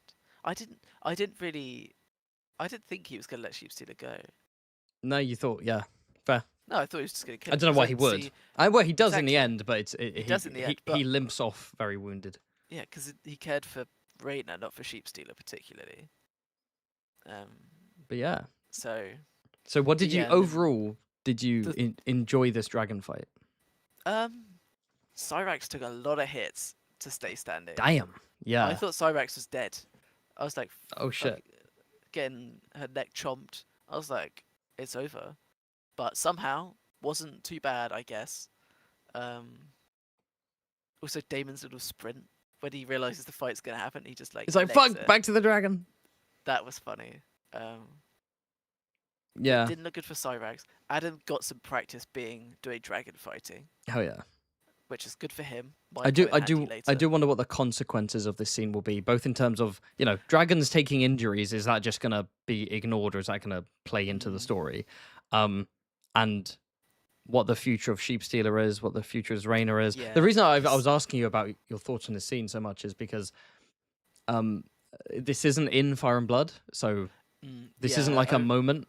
Like I'm I just kind. remember you said about the whole Rhaena thing Yeah, and like not this being in it. scrap doesn't happen, so it's like, oh Yeah, shit, this is because something new. And I will say that this has proven to be a controversial scene because a I'm not bunch of surprised. book readers are basically like, why are we having, and I don't agree with this, by the way. I like this scene, but a bunch of book readers were like, why are we having a dragon slop fight scene that's taken up a bunch of time and a big chunk of the budget, but we've skipped over fleshing out characters like that haven't had enough screen time, or skipping over battles like the Battle of the Honey Wine or the Battle of the Fish Feed, etc. Like, why do we have this instead of other stuff? And I do sympathize with that viewpoint. Yeah, I can get that. But as a casual I viewer, this scene for yeah you was like, this was a fun action scene. yeah, it was cool. I wonder the one thing I wonder about this, and will probably like retroactively make everyone either well not everyone, but make most people either like it or dislike it, is what happens with Sheepstealer and Raider either next episode or next season. Like what comes of it? Because if kind of nothing comes of it, I think then that argument that we could have spent the time and money on other things will be vindicated entirely. If it's just like, oh, Sheepstealer's gone and Raider's just kind of chilling in King's Landing now, And like, that's it. then absolutely, what was the point of all this? Yeah. Um, Well, but there's if no way this is the conclusion of this subplot. That just yeah, doesn't no make any way, sense. right? There has to be something. Because I mean, my prediction has been that Raider and Sheepstealer would show up to intervene in some pivotal moment. Maybe at Tumbleton, maybe at Harrenhal, obviously it won't be both of them together at this point. Maybe Sheepsteed will show up at some point to do something. I don't know. Well, he has to, right? Otherwise, what's the point? We shall Um, see. but We yeah, shall see. that'll probably decide how I feel about this. Is what Yeah, that's happens fair. later. Because in the moment, it's cool. It's a cool fight. Caraxes gets to use that long neck for Oh yeah. evil. Yeah. Well, for good, but He could have used it to choke out Sheepstealer. honestly, yeah. Just wrapped around and just pulled like a boa constrictor. Mm, Because as we discussed yeah. last stream, he's got experience from doing that for prostitutes for Damon. When did we say that? Tying them up with that neck in the dragon pit for Damon. Oh, yeah, we said yeah. Okay, Our finest moment. I do remember. I'm saying our as if it wasn't purely me. Yeah. Anything else to add before we move on to the next scene? Sheepstealer made some sad noises. Oh, it kind of made me a bit upset watching, even though their Yeah. CGI is like that part of your brain that's like The sound department, they're killing it yeah, consistently. yeah. Really good stuff. And Caraxes being very cute because Damon gets knocked off, and Caraxes is like, "No, I don't care anymore. I'm protecting Damon." But Which yeah, was cute. next scene we have the throne room, and there's a discussion between Mazaria and Madame Sylvie. If you remember Madame Sylvie, she's I remembered she's the whorehouse lady. yes. I didn't remember her name really. She does have contact with Mysaria because in season 2 she kind of helps spread kind of pro Rhaenyra stuff in the city. She's one of Mysaria's many contacts, and they have a discussion where Madame Sylvie basically dresses down Mysaria, being like, based on how she's dressing and how she's acting and so on, being like, hold on, you've abandoned the small folk who you claimed you were going to champion when you got into power. And Myzaria's like, fuck you. And there's yeah. What did you think about this scene? I thought it was a bit blunt. Mm. Very blunt. I mean, Mazaria commits treason and then gets dressed down and then does nothing. Like her saying, like, I'm gonna take things for the queen is like, no way the Rhaenyra doesn't find out about that. Like, it would take like 5 seconds before someone's like, I heard all the small folk are talking to Mazaria, and she'd be like, what? Yeah, I mean, I don't. It's more like I will petition the queen privately based on what the small folk are telling me on based on her whisperers. I don't know if that's necessarily treasonous. I think she could openly be like, yes, the whispers on the street say that small folk want this. I suggest you should do this to get them on your side. Yeah. Yeah. I mean, I took it as I will be, as in, people should come directly to me to tell me what's going on, which is more openly treasonous, I feel. But yeah, I mean, I thought it was a bit blunt because there's the 100 cocks vying for attention thing. I was like, that's kind of the whole point of the show, right? Is that kind of felt like a Game of Thrones line, like a late Game of Thrones line. Yeah, it all comes. Was it Jamie says? It all comes down to cocks in the end. Yeah, yeah. It felt like that, and it's a bit like, I mean, whenever anyone mentions the word cock in Game of Thrones TV, it's never really good. It's always cringe, isn't it? It's always cringe. Especially the early stuff. The later stuff. Sorry. Yes. I feel like the best bit about this scene. No, that's a bit harsh to say. The best bit's the echo. The echo isn't nice, but I feel like it's quite a laying out what's going on quite bluntly to the audience. Sort of telling and not showing. Yeah, which I mean, I don't hate it. It's not it's not super egregious, but it's not great. See, my criticism of this scene is more than just the fact that it's blunt. It's that I think I was saying this with Quinn yesterday, that I think we're being told something that we haven't been shown, like, at all. Like, it feels to me like Madame Sylvie is criticizing her for something that hasn't been shown on screen, and it's almost like the audience is being told, this is the arc Mysaria is going through, even though it hasn't happened. Like, we haven't seen anything that implies Mysaria is turning from the small folk, or is betraying her values, or is being a hypocrite, or is stepping on the heads of the small folk to get into power, or is, being a bit of a champagne socialist with a Gucci bag. There is a bit of visual storytelling in terms of her clothes are getting finer and she is wearing more jewelry, right, compared to what she was. But it feels like again, it feels like, yeah, you've changed Mazaria. You've let power corrupt you, or maybe power has magnified who you truly were, and you've abandoned. And it's like, based on what? Huh? It's a cool arc Yeah. to take this character down. I think it makes her more interesting, but we haven't. Am I going crazy? Have you seen that happen to No, her character this season? I think we're missing a scene or two, I think two we're short missing scenes. several scenes, to be honest. I think you could convey this arc with like two scenes from Azaria talking to other small folk people, and then along with the visual storytelling and stuff. Because all you need to do is with those two scenes would be to kind of reframe what she's doing at the council and stuff.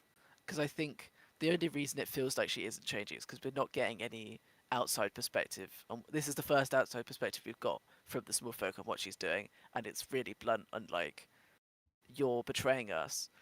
You need, and like you said, you need to be shown that she's doing it. I don't think like massively. You just need like two scenes or maybe one if you're being really tight.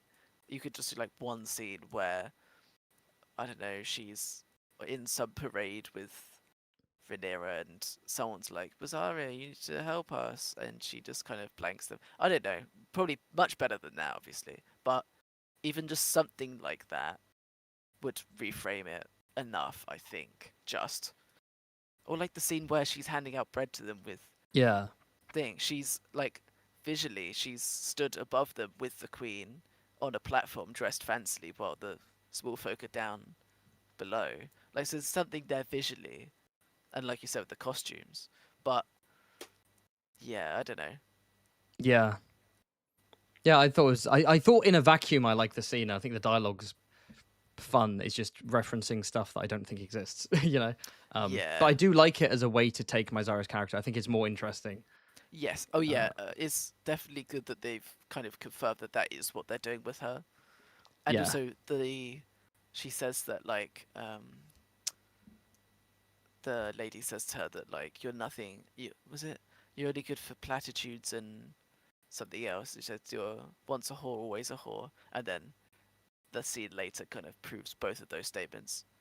Um, yeah.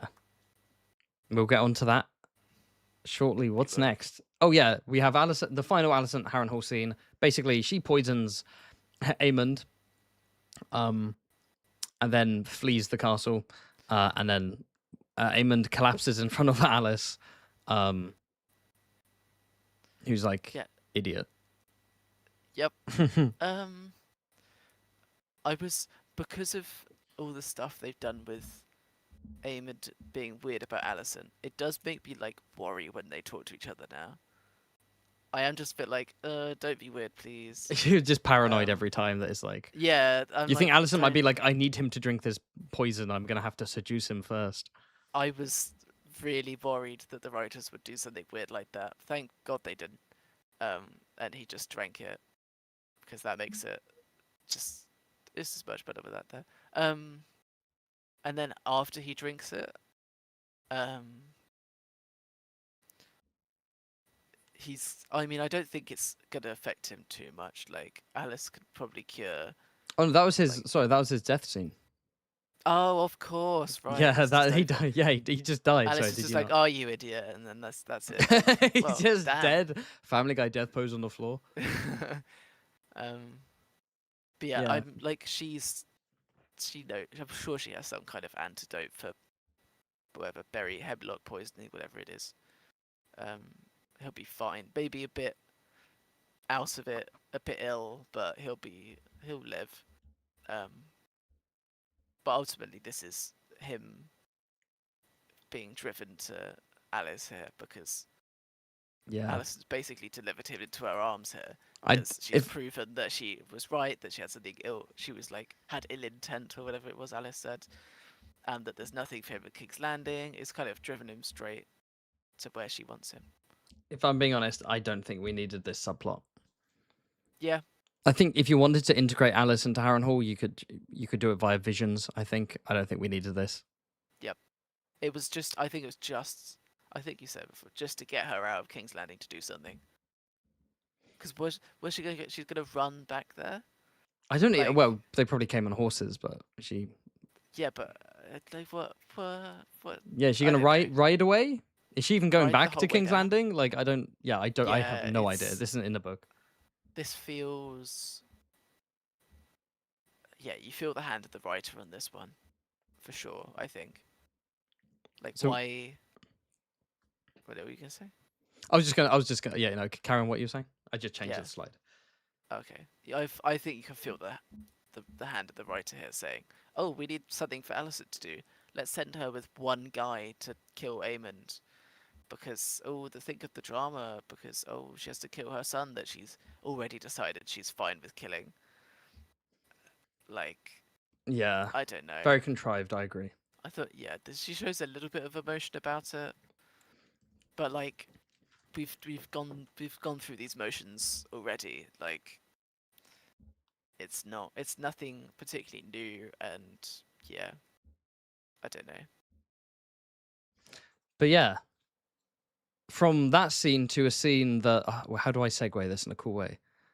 You thought that was contrived. What about the next scene? Do you think this was contrived? No, it doesn't really make sense because like it just wasn't. But anyway, so it's Rhaenyra in bed, and Damon comes in like row, and they kind of have a heart to heart. But while they're having this heart to heart, Rhaenyra tells her lady in waiting, Alinda Massey, to like stay in the corner. Mm, Yeah, what do you think I've of? got a note. I've got Radiant Rhaenyra as a note here because like dressed in all white with the white hair and the I don't know. But yeah, I think because this is the bit where Damon says about Rhaena, and then Rhaenyra's like, "What do you think I am?" Because that was I was gonna say earlier with the scene with the dragon fight. Before that, both Damon and Rhaena assumed that Rhaenyra would kill her for what she's done, and Rhaenyra seems to in this scene like rebuff that and be like, "No, what do you think? Do you think I'm a Yeah, monster? I wouldn't do that." So which I I kind don't of, know if she would. as an audience member, was like, well, no, I don't think Rhaenyra would, No. based on, yeah. So yeah. Well, I mean, I don't know. I mean, obviously Damon. It says something about Damon and Rhaena that they assume that she would. I'm not. Is it because she's queen? Do they just? I'm not sure exactly what it says, but it says something. Um, like, yeah, I'm not really sure. But her little argument with Damon, I don't know. Why? Why do you think she kept her lady in waiting in the room instead of sending her away? Mm, I mean, she clearly. I mean, what she said. She clearly doesn't find any comfort in Damon's presence anymore. Mm. If it feel like it's been a long time since she did. Actually, at the start of the season, she kind of did. Um, oh, you know what it is? It's because it's Rosaria versus Damon's influence, really, in it. And Alinda, is it? Is Yeah. also like a whispers kind of small folk rumors. Yeah, She's she kind of is. Yeah, last she season. kind of does that kind of stuff as well. So I guess it shows she prefers. It's kind of a more subtle like show that she's on Mazaria's side here, and at the very least that she doesn't want to spend much time with Damon. I kind of And, thought it might be. I kind of saw it as a bit of a power move, honestly. Kind of like you're yeah, obviously going to come in here and you're going to be contrite and you're going to have to explain yourself and apologize, but my maid's going to hear it. Not maid, sorry. My lady in waiting is going to hear it. So it's almost like warding him off from doing anything he shouldn't, while also yes, being yeah. like, you still need to, you know. So And being it, like you're not. It's not important enough that I'm going to send my lady in waiting away. Like, yeah, it's a power move to kind of lower, not put him in his place, but like to kind of say to him that don't expect that, or like don't expect the kind of private access where it's just us two. Like I can have other people in the room because you're another member of my council. You're not necessary. I mean, he's her husband. yeah, He's the king regent, but she's consort. king consort. Oh yeah, not Actually, regent, I king suppose. consort. Oh, sorry. Bit of power move, like you say. Yeah. And then after that little scene, we see also in the Red Keep, Baylor confronts Rhaena. It's not a particularly big scene, No, but Rhaena's um, been cleaned up. The hair looks terrible. it Just does. just thrown out there. Do you have anything to say about this scene? The body language difference is crazy. I really like the contrast between Baylor in the black dragon riding stuff stood up tall, looking down on like curled up Yeah. Rhaena in the white like I don't know, undergarment or whatever. I thought that contrast was very cool. The this is where like I start to worry about if Sheep Stealer stuff's going to be important because she forgives her kind of straight away. Or I suppose it's not. It's not straight away. It's been time has passed. She's obviously Mm. had time to process it, but she's like, no, you started new. So that kind of aspect of the arc seems to not be such a thing. So if Sheep Stealer also doesn't do anything, it's gonna make it seem a bit Like, yeah, what was pointless. the purpose of this entire subplot? Yeah. We'll have to see. I Um, mean, we might not even know next episode. It might be next season where it pays off, for all I know. Because like they're going in a different direction to the books with this subplot. So yeah. I just don't know. I don't have much to add as the book guy. But It'll yeah. be interesting. If it is next season, it's gonna have to be something good to make it worth waiting another like 5 years. Oh, so we have a scene with Helena. She's dreaming and she has a bunch of visions. She has a bunch of dragon dreams. This one's interesting. The first one is her giving birth, and then Kingsguard knights immediately take the baby away. And then the next scene is she's actually riding. She's in riding leathers, sitting on top of Dreamfire, her dragon, who she says earlier on in the episode that she doesn't like to ride. Um, Mm. and it's her burning a bunch of like commoners who are rushing into the dragon pit. And then the final vision is she's at a chicken farm with her two twins, including Jaehaerys, and they're both aged up a bit. And then a cold sort of mist comes and snow comes, and there's a solar eclipse. And yeah. So, what are your thoughts on each of these visions? Do we want to do one by one? Well, Let's do one by one. first off, the birthing scene. What did you think?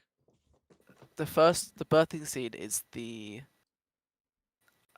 I feel like they each represent like paths she could. Obviously, they represent paths she could take. The first one is the kind of um, status quo. If she stays on her current path, that's what it's going to be. Is that she will give birth to her child, and then the Kingsguard will take it away to be killed, and she'll lose another child, um, and obviously not a nice one. Yeah, Because does she wakes up from that one, or like yeah, we get an out of dream scene. She's obviously not a good one. And then the second one, which is like she could go full Targaryen, um, on Dreamfire, who we don't see very much. Who looks so I didn't know it was. I mean, I kind of guessed it had to be, but Dreamfire looks evil as hell. Like no, Dreamfire looks fucked up. Dreamfire. No. Looks cool, but looks menacing. Wait, I may have. Did I add the picture? No, I didn't. I thought I Nah, had a picture of Dreamfire. I think that was on my yeah. stream last night. So she could like emulate Rhaenys and just kill a load of innocent commoners for no reason. Yeah, the best Rhaenys moment. Why did she do that? I don't know. The show doesn't know either because they never addressed it again. Yep. I saw it. There's a great. I'll bring it up now. I saw a great video. Hang on, I put it up so I'd remember. By T's Tea Place, which talked about the paper thin feminism of House of the Dragon. That's what it's called. That's And been recommended for me. I haven't watched it yet. it's quite good. It's a good. They raise a good point. But someone in the comments, the top comment on that video is Rhaenys' quote from season 1, where she says that men would sooner put the realm to the torch than see a woman ascend the Iron Throne. This is also Rhaenys indiscriminately kills hundreds of common folk just to awe a farm during Aegon's coronation. Yeah, yeah. So, yeah. But in terms of this dream, she could do that and like be the dragon, be Full a dragon Targaryen, because queen. as she mentions earlier on in the episode, like she said, she doesn't like how the dragon changes the rider. Yeah, We- she we- could let the dragon yeah. change her, or she could abscond from it all and go to a kind of or like go to an idealized life where she lives with her two children on a chicken farm, but then be kind of powerless to what's coming, which is apparently the wild hunt from Witcher 3. Um, Also, some symbolism in that scene. There's a white horse in the background, which is a symbol of death. For you Twin Peaks fans, um, Ooh.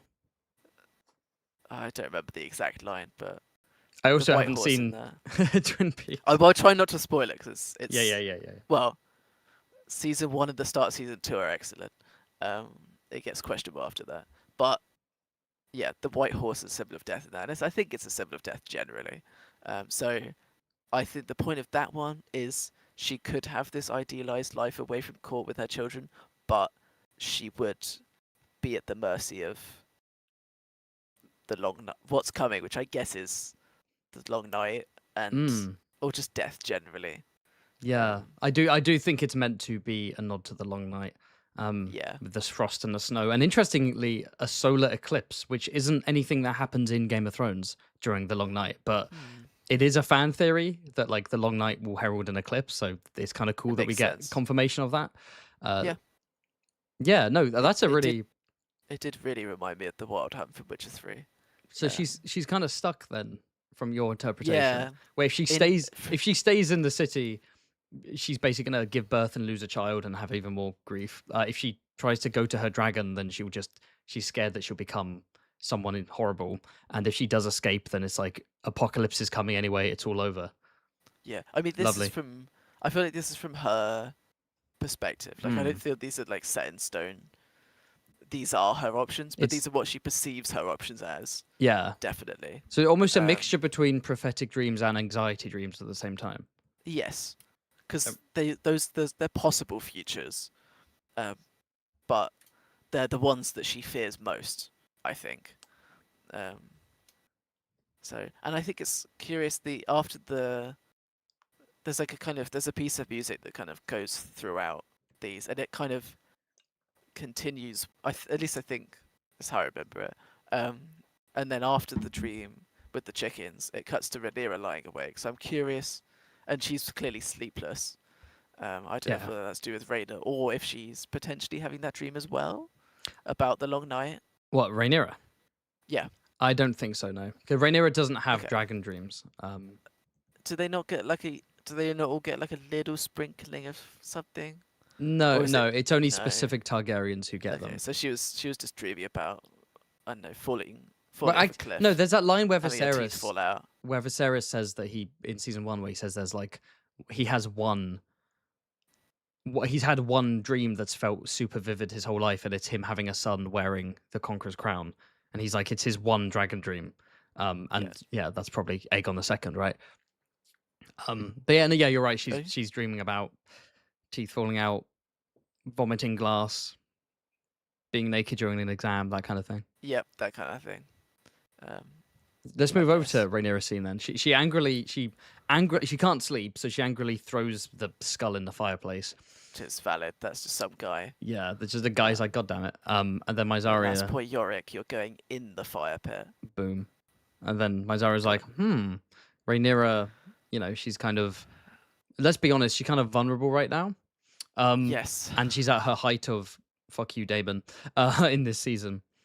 And Myzaria's like, Yeah, I feel like Mazaria overplayed her hand massively. If Rhaenyra wasn't so fuck you Dame at the moment, Mazaria would be screwed. Like she's been, in my mind, way too encouraging her to drop.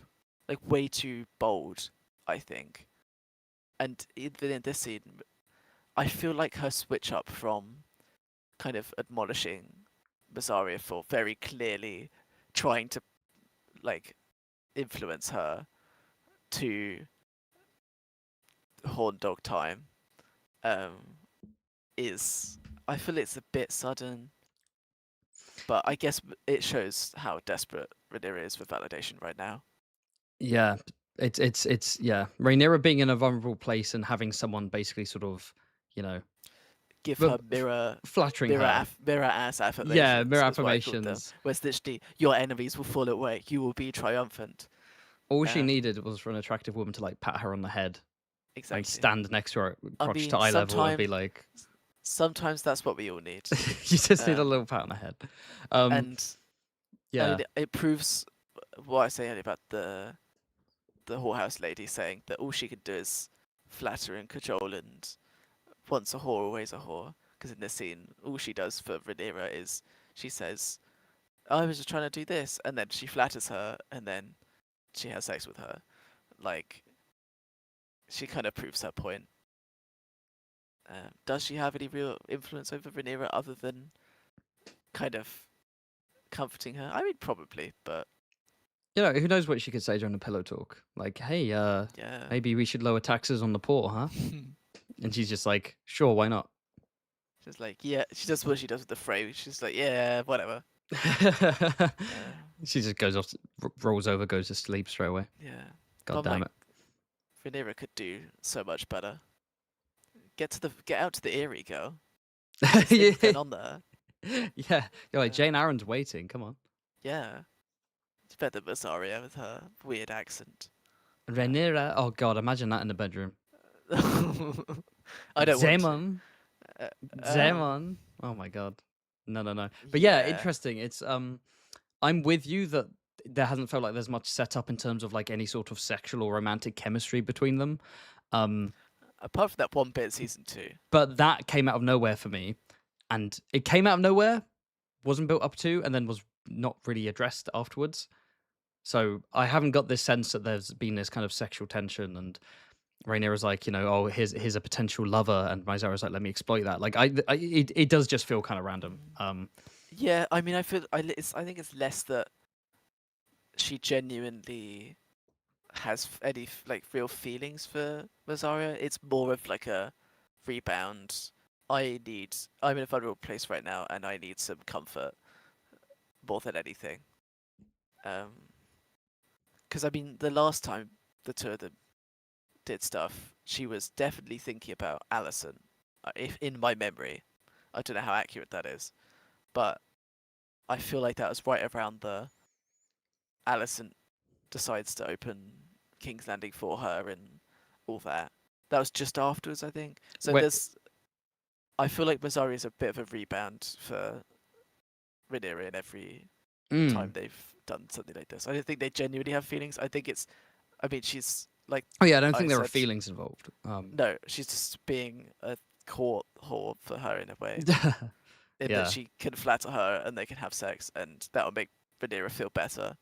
But which again, you know, links in with what Sylvie says, where she was like, you know, you're always just going to be a whore to these people, and she was like, all right then.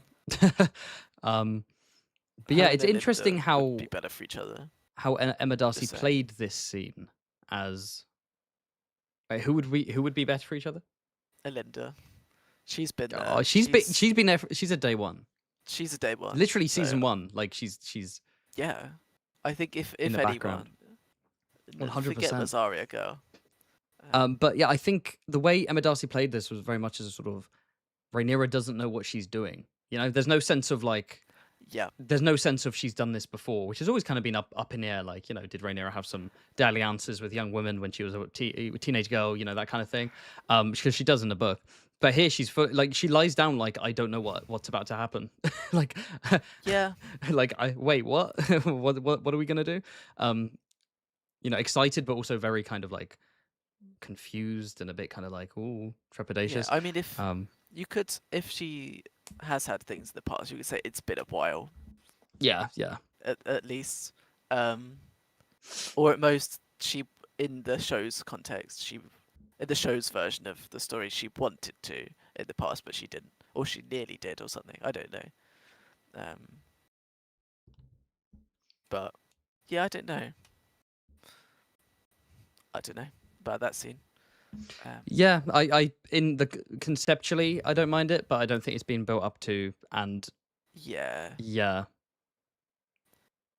And do you think there's any chemistry between the performers? No, not particularly. No. I don't think it was cringe like Alan and Baylor. No. Like Yeah, it's no, like it was nowhere near that it bad. was like For sure. fine. I'd use the word fine. I was like, okay, Yeah. wasn't very exciting. Um, Wasn't very like there wasn't like, oh, there's like a no. something between them.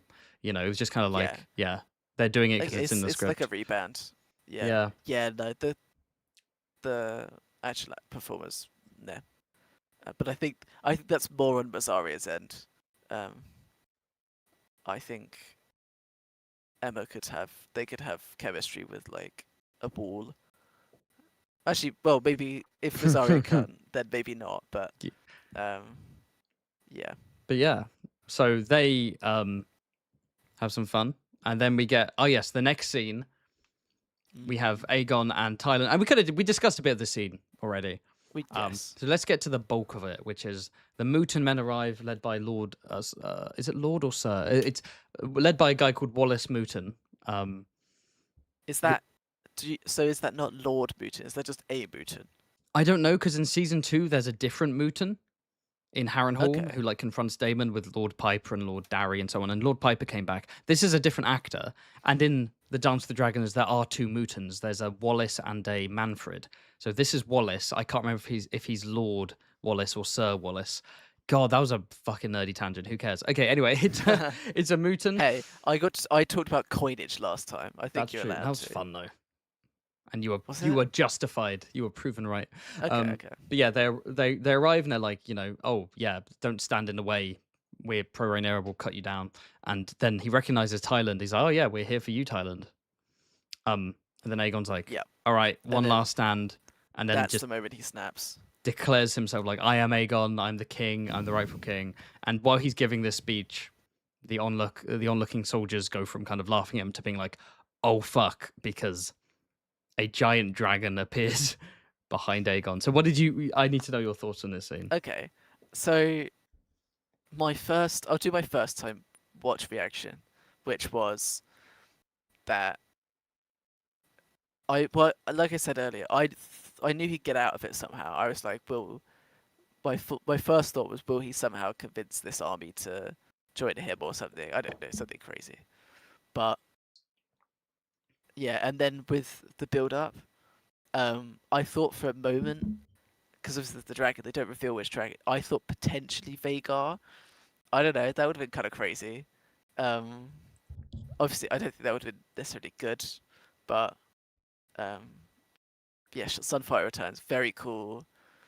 And then he crisps them, um, and yeah, Did my first time around, I thought it was cool as fuck, mm, um, for sure.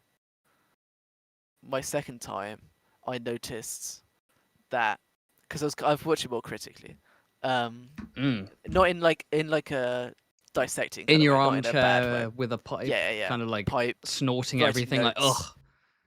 Yeah. Which what I was saying earlier with his like this being the moment where he kind of snaps, in terms of really taking on that he is the king and embracing that, and not just kind of being pithy and like still using the role. Like he's still been like, I'm the king, I shouldn't be doing this stuff, but he's not really embraced it. Um, and it's his in this scene. I think it's his fear of insignificance is what makes him snap. The fear that people don't even recognize him next to Tyland Lannister, um, which makes him a nice strong contrast with Daeron. I have no fear of insignificance, Gwaine. Um, Yeah. which is fun. And it's literally the second he unsheathes his sword, the second his scabbard hits the ground, you hear the woods move behind him. So it's almost That's like, when Sunfire is yeah, quote unquote resurrected slash yeah, broken out of his brumation period or whatever's yeah, going on there. it's that moment where he's like, I'm going to fight. I'm the king. Damn it! You should be bowing before. It's that moment of acceptance and like I don't know, his that he's going to fight. That's when it resurrects the dragon. So yeah, there's something in there about how I don't know, they need the strong spirit and the strong willpower, which he's kind of not had. Um, so and Did you then yeah, holy shit. did you expect Sunfire to return? Um, I know it was on the cards because they kind of hinted before that Aegon thought he was alive. Um, I don't know. I mean, yeah, it was in my mind. It was either Sunfire or Vhagar, um, and Sunfire is the better option out of those two for sure. But I wasn't I wasn't completely shocked. Um, if that's what you're asking, I wasn't like, oh my Yeah. god, what? I was like, oh hell yeah. I like the visually. I like the sort of the kind of Oh the yeah, two yeah, yeah. face design for both of them. Yeah, it's lovely, and the fact that Sunfire laughs along with Aegon. Um, when Can Aegon's dragons laughing, and laugh? well, as close as possible to laughing. Doing some whale noises in the back. Yeah, Yeah, I thought it was a really and cool scene. it's awesome. On And like he's back in the game. Like Aegon's he's officially back. back in Yeah, the game. yeah, Like he now at the very least he now has a dragon. yep, and could have been the last scene of the episode potentially. Yes, You could have swapped these around. that's what Quinn said I'll actually. That this felt like a Ah, final scene of the yeah. episode. I'll talk about what I feel about the ending again because I feel like it's. And had a lot to say about how they end these episodes, but this definitely could have been the last scene. And so I thought it was funny that everyone else notices Sunfire before or hears Sunfire. Yeah, even Thailand. Thailand hears Sunfire behind it, but I guess it makes sense that Aegon doesn't. He's probably quite deaf now, um, after his accident. He's not got. He's missing an ear, so it makes sense. But yeah, Yeah. and Rip Mooten. Rip Mutant disintegrated. He gets completely disintegrated. And on my first watch, I thought the army looked like it shrank massively, but it's just because the bright lights, all of the army of the darkness, you can't see them as much, and they are there. They're just running away. Yeah, they leg I it in thought the it was back. like, wow, that went from a big army to about 20 guys. Convenient. They No, are they there. actually broke a world record with most Really? most stuntmen like burnt on screen at the same time Damn. in one shot, and it was 23. Holy shit! Because they did a lot in season 2 with Rook's Yeah. Rest, but They got 23 in one Damn. shot. Pretty big cool. up to those And then stuntmen. Thailand did the whole like I kneel, sword in the ground. Yeah, Please don't fucking burn me. He chose well in the end, even though it was an insane decision to make. He lucked out. So, will he get rewarded for that? Probably. I don't know. We shall see. But that is the penultimate episode, not the final one. The final one is Big Man Ulf having Man some Ulf. ale with Ormond, and this Yeah. is the final stinger. On the hill, which I didn't notice until On the Tumbleton I Hill, watched yeah. it. It's the same hill. It's not like he went into the woods somewhere secret. He was No, just like, because they've been yeah, it's just swapping. out here. Hugh and Ulf have Yeah, been yeah. swapping, and the conversation implies they've been having many chats. This isn't their first one. And in this, and whenever it's been Hugh's turn, Ormond's been coming out and basically chatting with him, shooting the shit. Ulf. So, sorry, Ormond has been coming out to talk to Ulf. Yeah. You said Hugh instead of Ulf, so God damn it. I can't keep track of all these fucking. Yeah, all right. Let me Fair try that enough. again. Ormond has been coming out of Tumbleton to go up to Hugh. Oh my God, I did it again. Aha, to you go did up it. to get Ulf fucked. and talk to Adam. Yeah. Fuck. Hold the phone. Yo. Anyway, yeah. What are your thoughts on this? Okay, so he's not just completely making it up. He does have a piece on the board, even if it is Ulf, who, of all the Dragon Riders, probably not the one to place most of your faith in. what the Like if the I had to goofy pick drunkard. one, I probably wouldn't pick him. But then that's why he's the easiest to convince, I suppose. Which he's. Yeah, I wonder how far he's gonna go with Ormond. Like, is he gonna stick around for the fight? Like, when it gets tough, is he gonna fight like the other dragons, or is he just gonna go, nah, I'm not dealing with this? I don't know. We'll have to see. I do think Vermithor's probably not gonna fight. Is it Silverwing? Silverwing So- is Ulf's dragon, yeah. Yes, yeah. Hugh's dragons because not going to want to fight Ulf's of that dragon because history. they were, yeah, because that history. I mean, they're being cute. The So do you think dragons there were could being be? cute in the last Do you episode. think there could be a scenario where, similar to how Vhagar kind of like ignored Aemond at the end of season 1 and killed Arrax and Lucerys, that like Vermithor would do the opposite and just be like, nah, Yeah, nah, yeah. I'm not, no, because of that If deep, because you know the what is Viserys said in season 1, the idea that we control the dragons is an illusion. yes, yeah, yeah. It will be if Rhaenyra does send Hugh to deal with it, which she shouldn't because she knows the history of those dragons.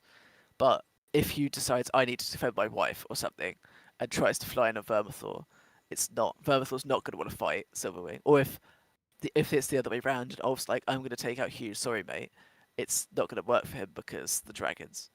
So I could see it going either way. I could see it be Ulf underestimates the control of the dragons and bites, Yeah, maybe not it's bites it completely, but suffers from that, or the other way around, Hugh underestimates the control of the dragons and tries to help his wife or something and suffers that way. but yeah, it's interesting that kind of Ormond's been trying to destabilize King's Landing, and that's kind of been like a smokescreen for the audience, where it's like, yeah, it's important that he's trying to do that, but also how does that help him keep Tumbleton, and what's his longer plan? Is it just to chase Rhaenyra out of King's Landing, or to have the small folk rise up against it, before the Riverland army arrive? Like, what's his plan?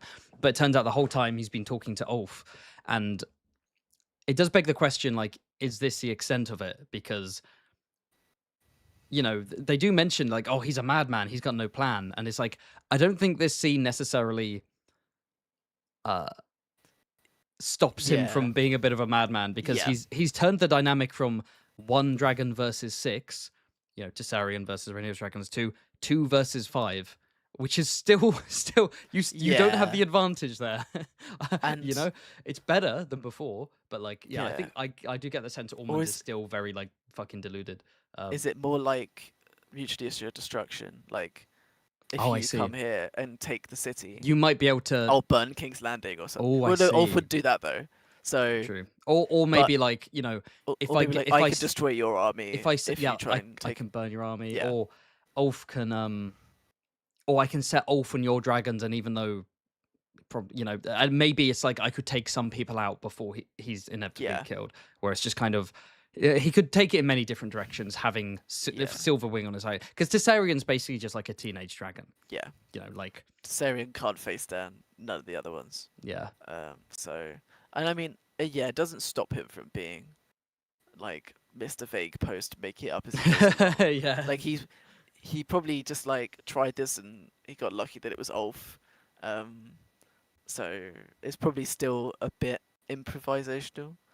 Um, and I mean, all the stuff he says to Ulf, I don't know if he believes any of that. Um, Oh, no fucking way. like no, like he's like, oh, it was how Damon hit you. Oh my god, disgraceful. And Ulf's like, yeah, I mean, she told me not to. But he's like, oh, but you got to go to the pub. Yeah. Um, You're being disrespected. She hasn't given exactly. you a castle, and he says that he's like, I want Honeyholt, which, do you know what Honeyholt is? No. It's the seat of House Beesbury. Not the The Beesburys. Beesburys, who of course are pro Rhaenyra. And so Right. he's like, hey, it's a house that's technically traitorous against the Greens. Can I have it instead? And he's like, you want Honeyholt? And and Honeyholt is in lands, it's in Hightower lands, so the Beesburys are vassals of the Hightowers. Right. So that would make Ulf Ormond's vassal. He's like, no. You can have Driftmark. Big, powerful Jesus. island, lots of wealth. Well, not anymore, actually, after the sack, but Yeah. a fleet or what remains of it. You can have Driftmark. Because, of course, Ormond would be fine with a random common bastard being taking over Driftmark. Yeah. Yeah, Um, he's definitely he not says, no, no, no, leading him on at all. no. He's definitely not promising him High Garden. And but then, I mean, I suppose in that case, he Highgarden? was it from Bronn? Oh, yeah, where But then, Bronn's but then like... Bronn does get High Garden, so Yeah, he literally who becomes fucking Lord knows? of Highgarden. Do you think Uh, Ulf's gonna go for Lord Ulf of Highgarden? I mean, Let's go. if Bronn could do it, why not, right? Yeah, I mean, Ulf has a dragon. Uh, Bronn didn't have a dragon. True. Oh my god, Bronn the Dragon would be hell. Oh my god. But yeah, what was I gonna say? Yeah, he doesn't believe any of that stuff. I thought there's probably something there that he's like he can ride a dragon, but he's not a Targaryen. So, but then at the same time, Ormond, I mean, in the same breath says like, "Oh, down there with the commoners." Obviously, says like Damon in the mud in front of all those filthy commoners. So it's like an Ulf was a commoner about 5 minutes ago. So He's implicitly saying you are not a commoner. Like I consider yeah, you to be greater. You're a dragon lord. which Yeah, does he to boost his know? ego. He's probably, like you said earlier, he's probably just jealous that Ulf gets the dragon and not him. Um, but yeah, I think this whole scene is pure manipulation. I don't think there's any oh yeah, jealousy yeah, yeah, involved. yeah, yeah. Oh really? No, I Don't think. think Ormond's a bit jealous of that Ulf has this dragon and Oh, he doesn't? I think. And that Oh no, he's I not a think. Targaryen, I but he think does he's have one. grossed out by the idea that a commoner has a dragon. Um, Yeah. Yeah, no, that's a fair point. Although, actually, speaking of, if you notice in the scene in the background, there's this giant like incense burner thing. I nearly said incest because of this fucking Yeah. show. Incense burners, like just to make it Oh, smell because he nicer for stinks of Ormond, dragon. because he's talking to a dragon riding commoner. Yeah. Oh I didn't man, notice actually. that's Um, fun. But and yeah, do you yeah, think? Do you his think? no, Sorry, go on. go on, go on. Okay, I was gonna say his last line of "they'll all burn." I was like, oh, is he getting? Is the dragon overtaking him a bit here? Is he? Definitely to an Dragons extent. controlling him? Although I do think it's Yeah. more interesting for these moments to come from the characters and not like the dragons. You know, Yes. Yeah. I think it's well. In fact, this will lead into what my question was going to be, which is, do you think this is in character for Ulf based on what we've seen of him last two seasons? Do you buy that he's been swayed by Ormond with promises of basically wealth, power, a castle, um, I mean, based on his what he desires in life as well as how he's been treated by Team Black? to a point. I mean, I think he's also partially himself egging Ormond on a little bit here, Mm. like because he concedes in the same scene. He's like, "Well, she did tell me not to," Yeah, he's but kind of playing he can back with him clearly see back. that Ormond wants wants to use him or sees him as valuable. So he's in turn playing with Ormond being like, "Okay, how much are you gonna give me? What can I get out of this?" I think he he will go with him to a point. Like if Ormond's like, "Oh, you're gonna go burn King's Landing now," I'll be like, "What the fuck? That's my pub. I'm not gonna burn down spoons." Um, but or like if he has to fight like an experienced dragon, how like I said, how far will he go with that? Will he call it quits if it gets too much and just be like, nope? Um, yeah, I don't know. I think this. I don't think he's like. Yeah, I think he's got his own kind of game. Well, not his own game, but like he knows what's going on. He's not just like, yeah, yeah. I can have a castle. Oh, tell me what to Yeah, do. you don't think he's just kind of being like, "Oh, I'm being butted up and I have no idea." Yeah, he has. He Yeah, knows he's being buttered up. He's not a fool. I don't but think he's he like, knows he's being "Hey, buttered I up. like being buttered up. But What can yeah, you offer me?" exactly. Um, Um, yeah, exactly. And that maybe the line of "no, they'll all burn" is a bit much, yeah. but I'm with you actually. I think on reflection, I think I was like, "Yeah, does that feel like an Ulf thing to say?" But yeah, it does. It does. It very much feels like a sort of very insecure man. As we've set up earlier in the yes, season, yeah, right? Just kind of having this idea of like, I'm fed up of being downtrodden and laughed at, and he's like, yeah, I'm the one in charge. I have a dragon. I get to dictate what happens. I don't necessarily see it as a literal. Yeah, I will yeah. They'll all. burn. I'll kill them all. He's Yeah, not I'm gonna Aemond. burn King's Landing like the Mad King. It's not like that. It's like, yeah, I have the dragon. Yeah. Yeah, And then but yeah, the final scene. again, the ending here. They end. They love to end on the downbeat. I don't know what it is. And you think it should have ended on the Sunfire I upbeat? think. Yeah, I think. Well, not even in like literally that sense. In the kind of scene, it's like, yeah, they'll all burn, but the cut off point again. It's the same with the Feast for Traitors bit. It doesn't end on the like up note of like they'll all burn. Da da da. It's like da da da. Yeah, If you know what I mean. They yeah. do that. Where They he's like, love to do that cut this season. I don't know what it is. Um, I think you could have swapped this scene and the Sunfire scene around, and that Interesting. probably would have been a bit better. But at the same, I mean, I get why they did this. It's a fun like reveal at the end of the episode, and then it's the same editing choice that I don't like particularly. Um, Right. But the episode it's is not. It's not the. over. What have you been rating them out of 10? I haven't actually. Mostly because I find them quite hard to rate Maybe at the very easily end of as the episodes. end of the season. Yeah, because But each of them have like some. They're all quite mixed. None of them are particularly like, apart from maybe Rhaenyra Triumphant, are particularly like cohesively good or bad. They're all quite all over the place. Um, so but we yeah, but missed Alan what did we miss? finding his Oh yes, Corlys's that should finger have been or receiving Corlys's part of finger. the King's Landing montage. I'll go back to. Let's just go back to this. Yes. I mean, I called that. It's Did like, you oh, think it's it gonna would be his finger or something else? Yes, I thought it would be his finger. You didn't think it would be a curled up snake, an anaconda? No. In a big long but the tube? exact note Oh. is it's Corlys's finger in a box or something, isn't it? Yeah. Yep, it was Corlys's finger in a box. Nice. He's not dead. He's just one finger down. And with his ring as well. Kid named finger. Kid named finger, indeed. Yeah, with the ring, just to double, could just send the ring, but it's fine. The whole finger. Yeah. And of course, we'll have to see how Alan reacts to this, because the message that's going along with that is very clearly, back out from King's Landing. We don't want you. I will kill Corlys if you know, act as a kind of auxiliary force replacing the Gold Cloaks. I want King's Landing destabilized. Go away. You'll get more of him next time.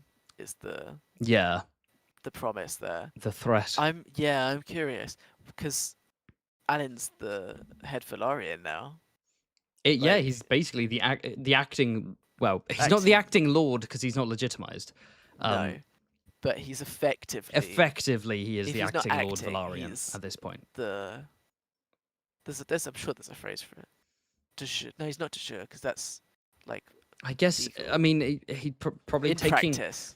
Yeah. He's the Lord in practice. I'm curious if he's gonna stop shaving his hair. Oh, let out the silver. Yeah. He does look badass with the Malteser look, though. He does look. He is a cool guy to look bald. Yeah, he does. Yeah, I don't know, but yeah, I don't know how he's gonna take it. If he's gonna be like, well, my dad's kind of. Is he worth? I don't know, because Corlys has been very like. He's kind of done. Oh, he's the de facto lord. That'd be it then. Yeah.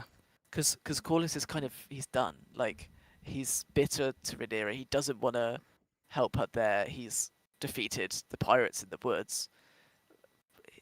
What's he got? Like I don't know. I don't think Alan will be like, oh, I hate him. Let him die.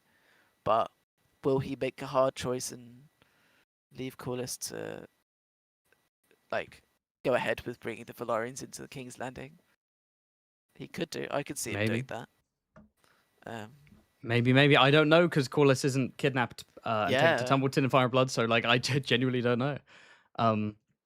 But yeah, the episode's over.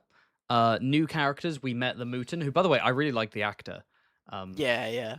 He's gone now, but he definitely had like a cool medieval face.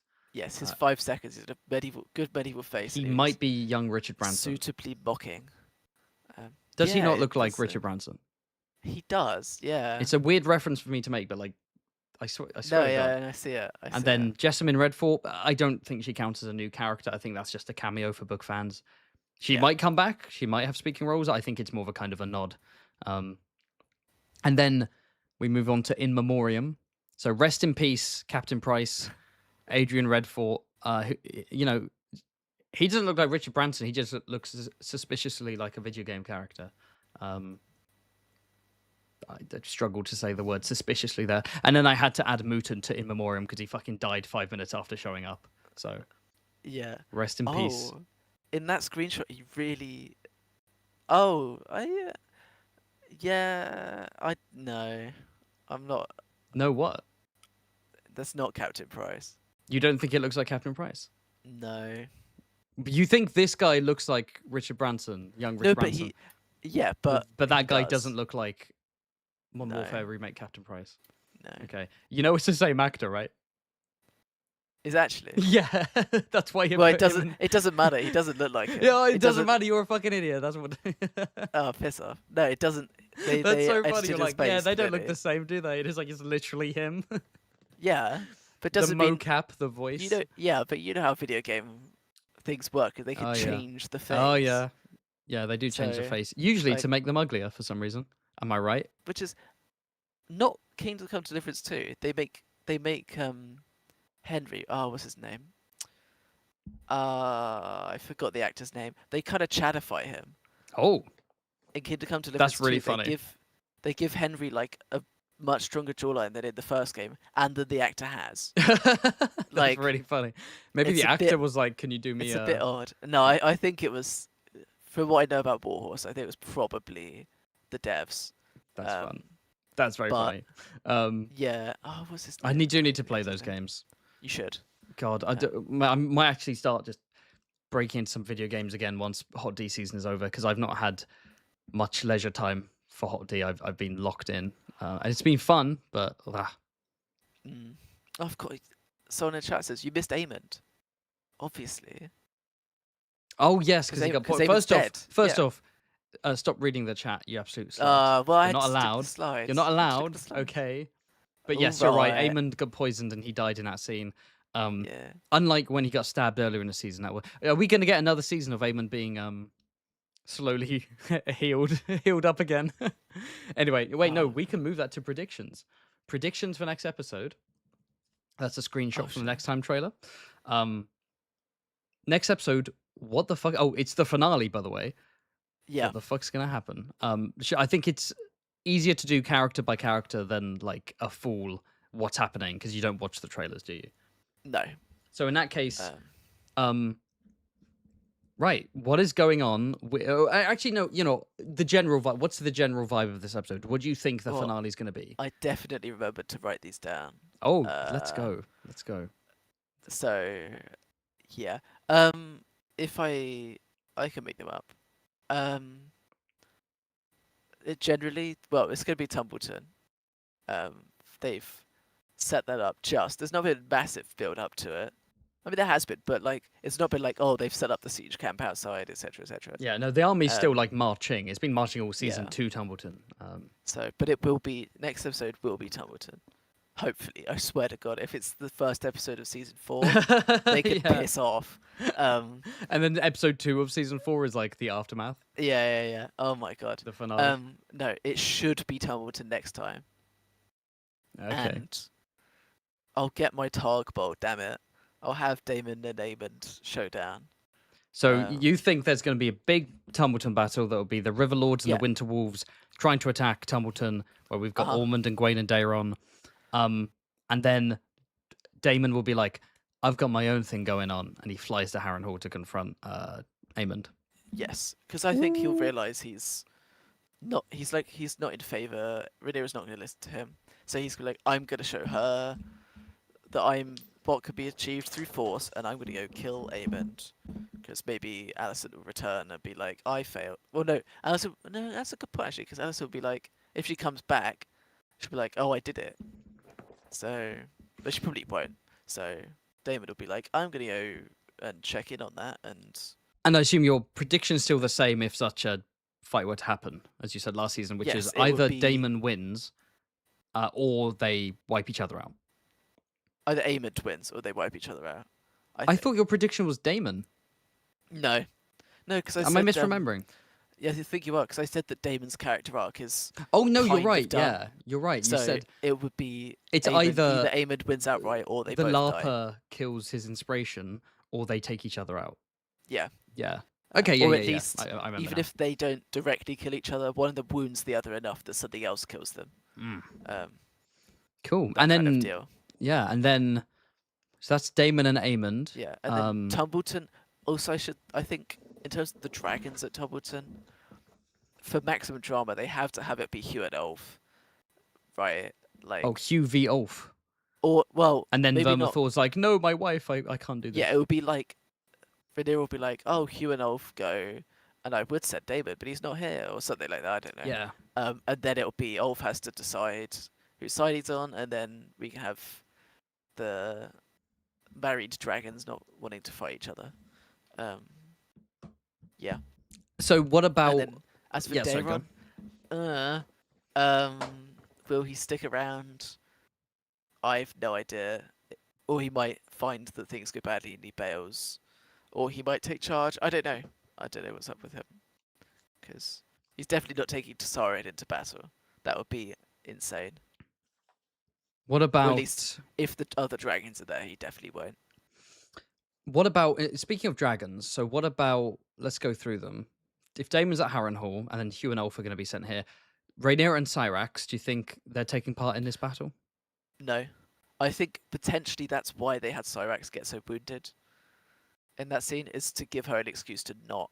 Because she'll probably be like, I want to fly there. Yeah. And then it'll be like, oh, but Syrax is in no condition. Because she wanted to fly to the fight. gullet and got locked away. Yeah. No one's going to risk doing that again to her. Exactly. But and okay. so this time, maybe that's the reasoning for why she can't go. Because there's no way Syrax is well after that beating. Oof. In bed with a fucking thermometer out of the mouth. Yeah. Cold flannel on the forehead. Yep. The Turns Dreamfire's to down ash. there as well. Just chilling. Oh, Dreamfire's there. What about then, shall we say, Adam and Sea Smoke, and then Baylor and Moondancer? Oh, I don't actually know. Are they going to take part?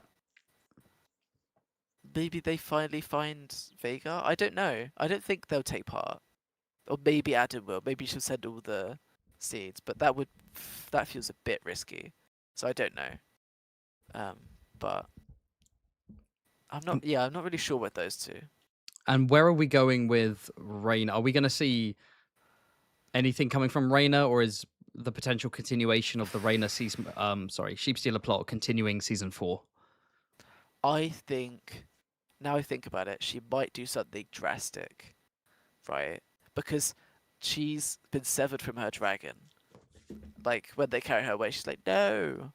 Even though she doesn't want to live like Sheepstealer or with Sheepstealer, but she's got that tether, that like soul bond, clearly. So she's gonna be a bit empty and a bit like, I mean, rudderless feels like a weak term for her.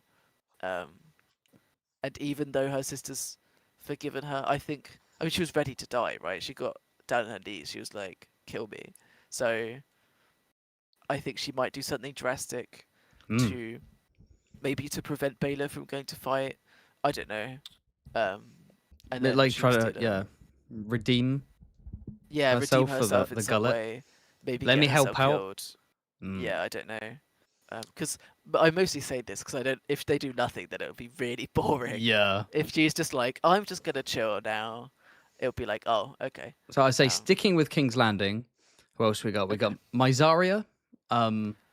Any specific? It's kind of harder for the side characters like Mysaria, Manderly, Alan.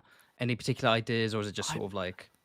I'm curious whether they'll go with this season is just a Mysaria victory over Daemon, or if they kind of both lose. Because I was having with the Mysaria scene in this episode, it kind of starts with, because she gets a bit of a dressing down to begin with.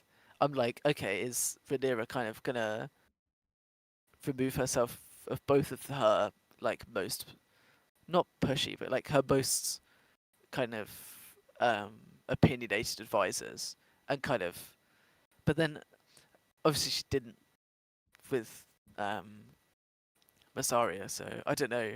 It's like most likely that she'll just be the principal advisor now if Daemon goes to Harrenhal, and I mean either way in my mind, if he goes to Harrenhal, he dies.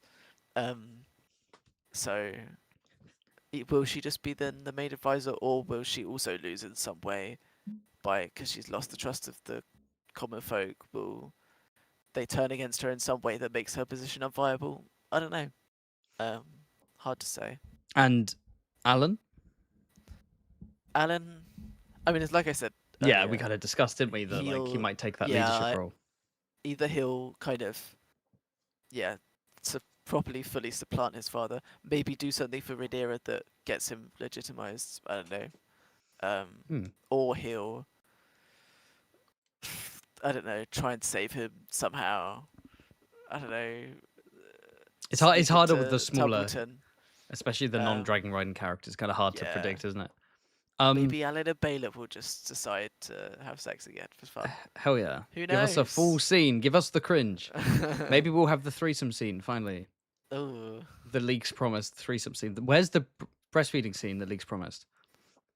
Next time. You see Alice Rivers and Alice Rivers in that healing corset. him. That's how she's healing him. Oh Trust. shit! Nursing him back to health. Yep. Nourishment. I bet it's black as well. It's Ugh. black milk. I'm not thinking about it that much. Oh, okay. Wait.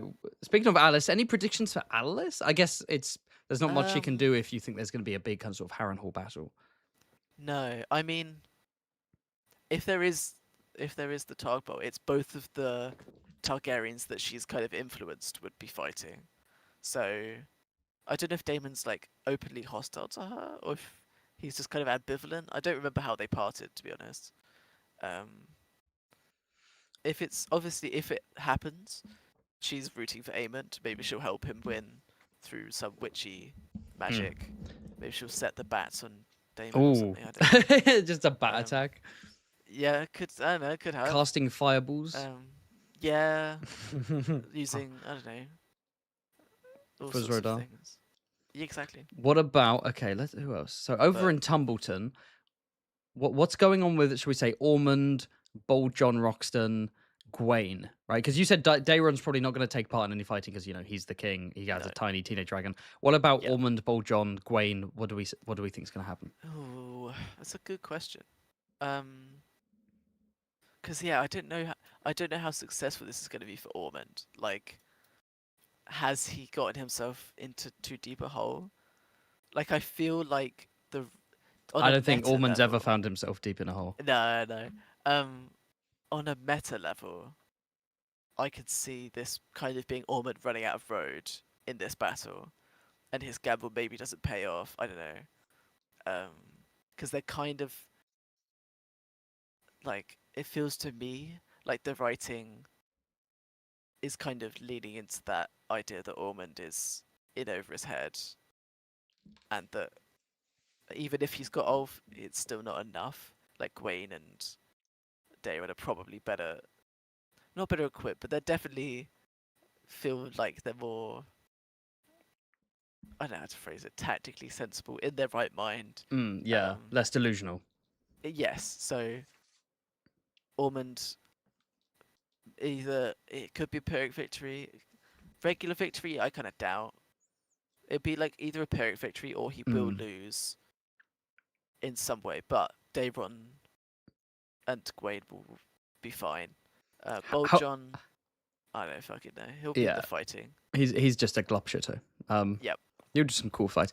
So how would you envisage a Pyrrhic victory then? Would you see it as basically both sides have heavy losses, but ultimately due to Ulf potentially siding with them, then basically?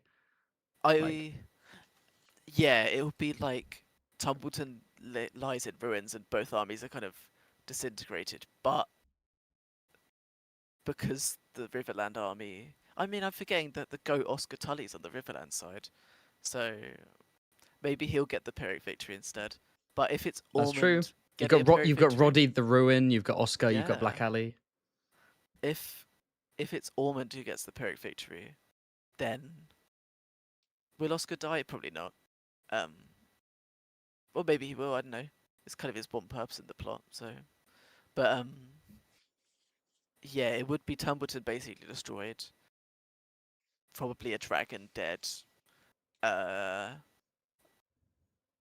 Like, he would be severely weakened in terms of his army, but he would still have a decent position because King's Landing would still be bad, and Rhaenyra would have just lost her army as well. So it could go like that. I don't know. Or maybe it's interesting that you don't know what the outcome is. You're not like, oh, it's obviously this is how the finale goes out. Well, that's a good thing then for a casual viewer. If Ormond, maybe Ormond's, maybe Daeron takes the Pyrrhic victory. Maybe Ormond, like I said before, maybe Ormond's like in mortal peril. And Daeron doesn't save him, and then he takes. I don't know. Maybe he sees his leadership. Maybe Gwaine does. Again, like I'm not too sure on this. And I guess, Yeah. unless we've missed anyone, I think the final person to talk about is: are we going to see Aegon and Thailand Oh, you're right. slash Laris in the finale, Ooh. or was this his finale season scene? Was this episode? Oh, potentially. If next episode is just like Tumbleton. I mean, they've already called an episode Tumbleton, so it can't be cool. It can't be called just Tumbleton. It'd just be the battle, which wouldn't be good anyway, because it'd be not wrapping up some things. But if it's like primarily Tumbleton, then he probably won't get much. It'd probably be like some teaser of him flying somewhere. With Where do you I don't think know, he'll with- go? I'm curious. Where now that Oh, Aegon there's- has Sunfire, which means there's more to his story. Where is there to go? You have the High Like, I Tower don't know, supporting yeah. Daeron. You have Aemond establishing a power base in Harrenhal. You know what it is? It's What? time for Boros Baratheon. Oh, Boros has been. No. I'll Why take the not? piss. I mean, why not? He's been but playing that's- both sides. His Yeah, army's that's raised. the only third party I can think of is Boros, who's done nothing. I mean, there is um, also Castle Rock and the yeah. Lannisters. Oh yeah, he could go to Castle Rock. In 'Cause terms he would of have the money. terms as of well. allies, yeah, basically Lannisters and Castle Rock and Baratheon's in Storm's End ? Boros is kind of waiting. To see. Yeah, I don't think Boros would do anything there. Which I mean, if Aegon showed up with his super spooky dragon, it was like, do something or I'll kill you. He would do something, but yeah. I don't know. Okay, here's my final question for predictions before we move on to super chats. Thank you for sending in the super chats and the donations and so on. My final question is, so which characters are on your death watch list? Like, I think you should even write this Okay. down, your death watch list, that you can tick them off in the episode if it actually happens. Who do you think is like this person's dying? Death Watch, my favorite Star Wars faction. 40k reference? Is it? Yeah, the death watch. Oh, it's I'm Star trying to Wars get into reference as well, 40K, I with know. the Death Watch. Well, Star Wars ripped off Warhammer 40k. almost certainly. But Star Um, Wars itself was ripped off by Dune, so. Yeah. Anyways, Death Watch, Damon. He's on Death Watch, for sure. He's kind of at the end of his arc. He's doing with the classic, "I'm sorry, Rhaena. I should have been a better father," Mm. which is very un-Damon-like. So He's too probably old not for good this to give shit. him. You think Exactly. he's got his epic finale Um, ending? Nice. Ormond, I think. You think this is it for He's- Ormond? It could be.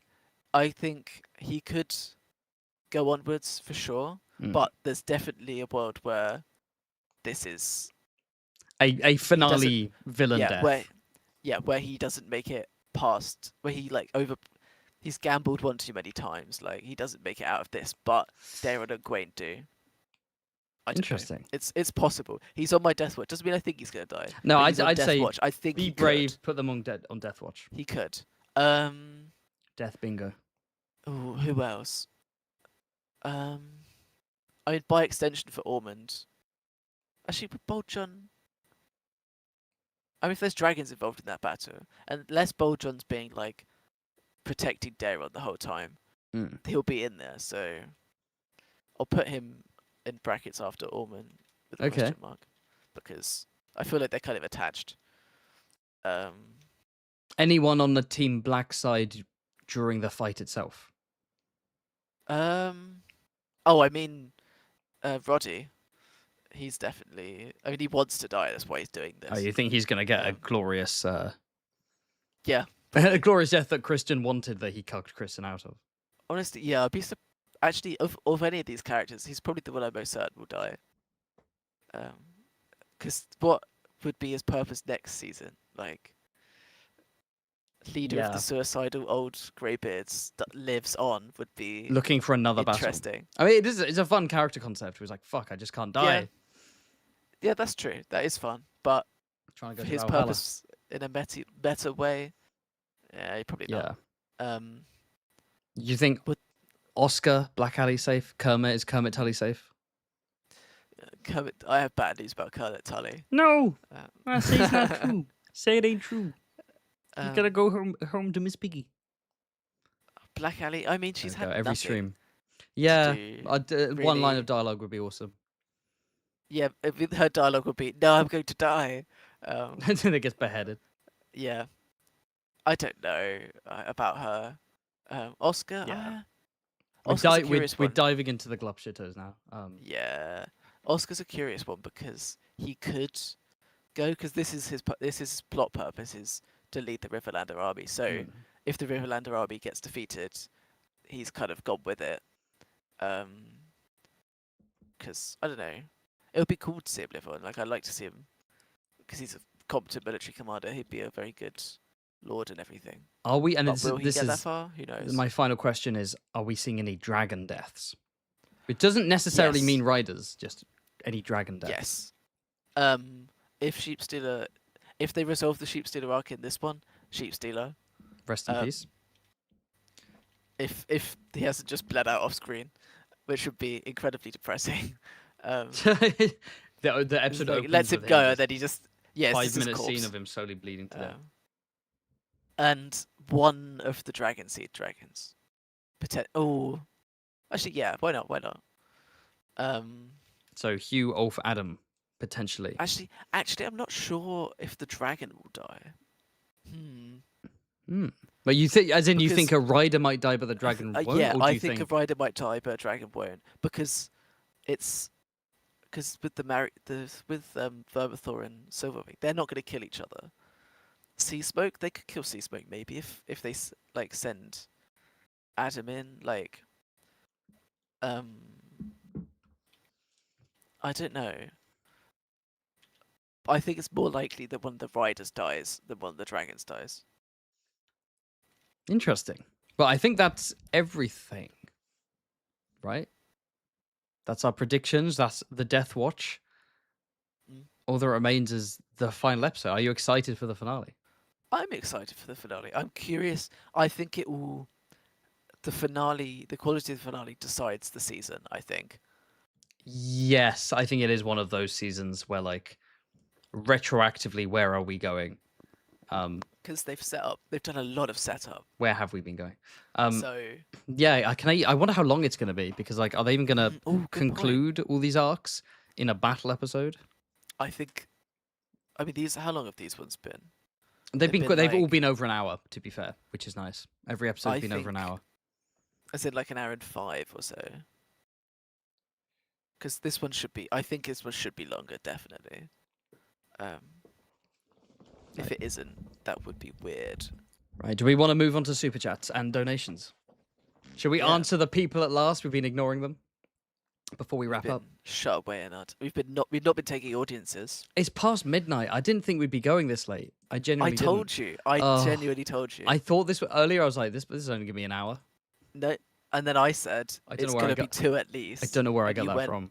And you went, no, it'll be fine. I'm sorry. Okay, starting off with thank you for the super chat from Rortiz, who says 15 years later, and the only enjoyable Harrenhal scenes are still Game of Thrones season 2 with Tywin and Arya. Do you agree?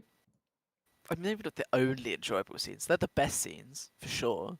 Yeah, they are pretty good I scenes. bet the only enjoyable. No, there've been a ones, load of but good scenes. I liked a yeah. bunch of season 2 Harrenhal scenes, not all of them, but there were some visions I liked. I liked Simon Strong.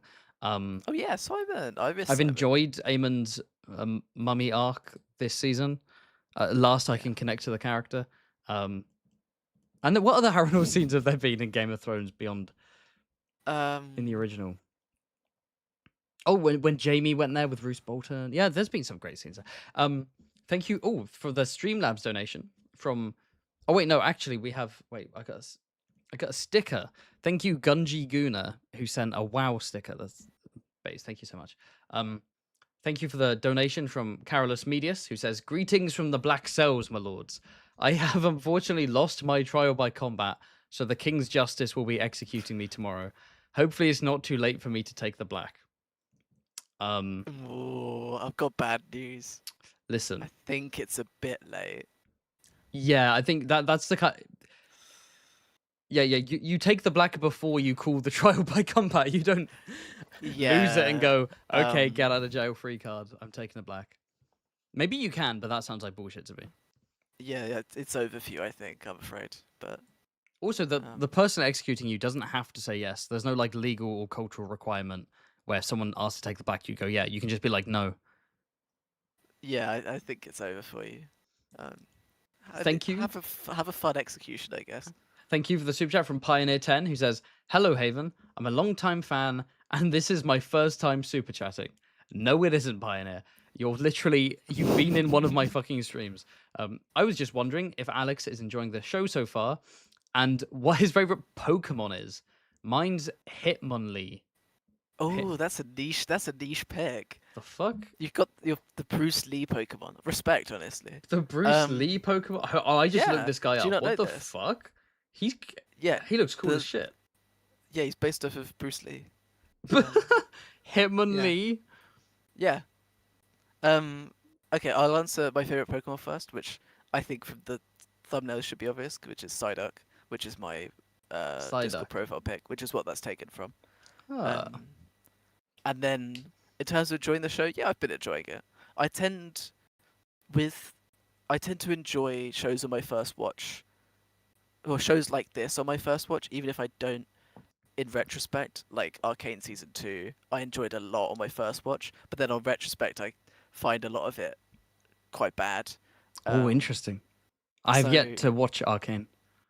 Okay, that's interesting. I think you should. This whole stream is me saying I haven't watched the Yeah. popular show that you've Or watched. like, with Season 2 of this show, I did enjoy watching it the first time round. Is when I look back and watch some of it again, I was like, hang on a second. But the first time round, I normally enjoy it quite a lot. So, yeah. Oh yeah. Thank you from the tip from. It's just a bunch of ID names, unfortunately. They said, "Hey Haven, Streamlabs automatically used my name from another account. It's me, your nemesis, Lord Peasbury, who's going to be executed if they don't let me take the black." It's fucking Peasbury. Of course, it's Peasbury. God damn it! You're What always did you in some do? situation, Lord Peasbury. Why are you on the verge of getting executed? What happened? Or is this a continuation from last time with your men at arms? I can't remember the law. That's crazy. the Peasbury law, honestly. I'm not up to date. I can't help you. I can't. I've got other things to do. I'm like Rhaenyra in the petition scene last episode. I like thoughts and prayers. I will pray for you. You're gonna Bottom like text. hand the scepter for Lord Peasbury. Yeah, rest in peace. Someone else. Oh wait, no, that's the same person. Thank you, Malcolm Ferguson, who said, "I wonder if the dragon fight was meant to be a representation of how the nobles (brackets the dragons with riders) mistreat the small folk (brackets the wild dragon." Yeah, I do think there was an extra. There's a visual metaphor going on there. Yeah, that's a nice interpretation of it. Yeah. And it kind of like a gatekeeping of power. Yes. In that, like the dragons with riders are like taking out the upstart, who also because Sheepstealer has the control in that relationship. So. Yeah, that's true. Yeah. Sheepstealer had it coming, is what you're saying. Well, hey, I never said that. But Fair play. yeah, rip Sheepstealer. Rest in peace. 10-minute scene in the finale of Sheepstealer slowly it's gonna be bleeding sad. out I'm gonna cry my eyes out. with like violin music in the back. Thank you for the super chat from Kyle Vernon, who says, "What do you think about Aegon invoking the stranger and the warrior? The gods don't favor a fraud, so why do they favor Aegon? He's Odysseus coded. Interesting. Yeah, because he does. He says, "Was it strike me down? The stranger will take retribution." Which So is there's a super chatter saying that he's being a fraud by invoking the warrior when he isn't a warrior, and by invoking the stranger when. Yeah, I think what he's exactly? doing, I mean, what I do you think he's mean? doing both in that scene though, because he's kind of snapped. He is taking his proper last stand and embracing it, and he's embracing the stranger because, I mean, his dragons come back from the dead. Like, yeah, but he says the he- stranger line and in before this- his dragon does. He so, does, like but I his- mean, also in this scene, he's come back from the dead for these because they think he's dead. So he is. I don't know. Maybe I was just saying shit, but no, I feel like I get it. he's being warrior and stranger not coded, but like you know what I mean. He's invoking them in his actions, not just Yeah, in his yeah, yeah. words. He is. I'm curious what Kyle means with he's Odysseus coded. I'm curious what you mean by that. As in the fact. Oh no, I think I've misread the super chat. I think it's the fact that someone who has not proven to be very religious is invoking the gods in his final stand, and the gods don't favor a fraud, and Right. Yeah. and like I see. in a conceptual way, the gods will turn against him, aka life will turn against him for invoking them, like how Odysseus angered the gods. That's interesting. I don't necessarily buy that because I don't think the seven are real in this universe. Unlike the old gods, there's clearly some tangible. Well, it's not tangible at all. You know what I mean? There's some clear old gods magic at play, and with Relorism, maybe there's a Lord of Light, maybe there's a Great Other because we do see magic. But for the seven gods, there's not even a hint of evidence they actually exist. But yeah, I don't think my takeaway from that scene. It's an interesting point. I don't think my takeaway personally isn't that Aegon's being a hypocrite or anything like that by invoking the gods. But Yeah. yes, and then finally, sorry, did you? In very interesting world building choice from George to have a few sets of gods that are real and a big set of gods that aren't real. Yeah, well, we don't know if any are Okay, real. yeah, I suppose it might be revealed at some point. Because it could be that, like, you know, there are sorcerers who can perform fire magic and they have attributed it to a god they invented called the Lord of Light. Yeah. Or it could be there is a Lord of Light who watches out for people. We'll have to see. But the old gods, though. The old gods is like, are they gods, or is that just a kind of weirwood magic connection? That's like, it's not. It's they call it gods, but from our understanding, it's more just kind of like a hive mind. Like, you know what I mean? Yeah. I don't know. But yeah, the final super chat, and if anyone wants to send in any last minute stuff, feel free. But the final super chat is, this is the one I always fuck up the pronunciation of. I'm really sorry. Okay, I'm gonna. Let me prepare for this. I went onto their channel and it separated the username into 3 specific names and not just one long string. It's Hypatia, or Hypatia, Kovalevskaya, Sklodowska. There we go. That was smooth. That was very smooth.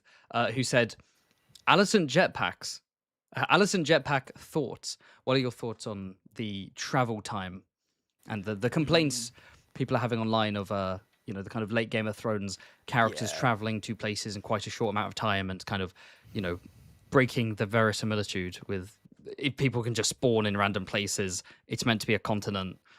You know, is this you have a whole army marching down. It's taking a whole season for them to reach Tumbleton, which is really cool. But then Alicent in between episodes, Harrenhal, or are people reading too much into it? And it's like we can just assume time passed between episodes, and you shouldn't read too much into it. I mean, I get the teleporting thing in late Game of Thrones really annoyed me because it's the I don't remember who it was I watched that said about like all the in between stuff makes it good.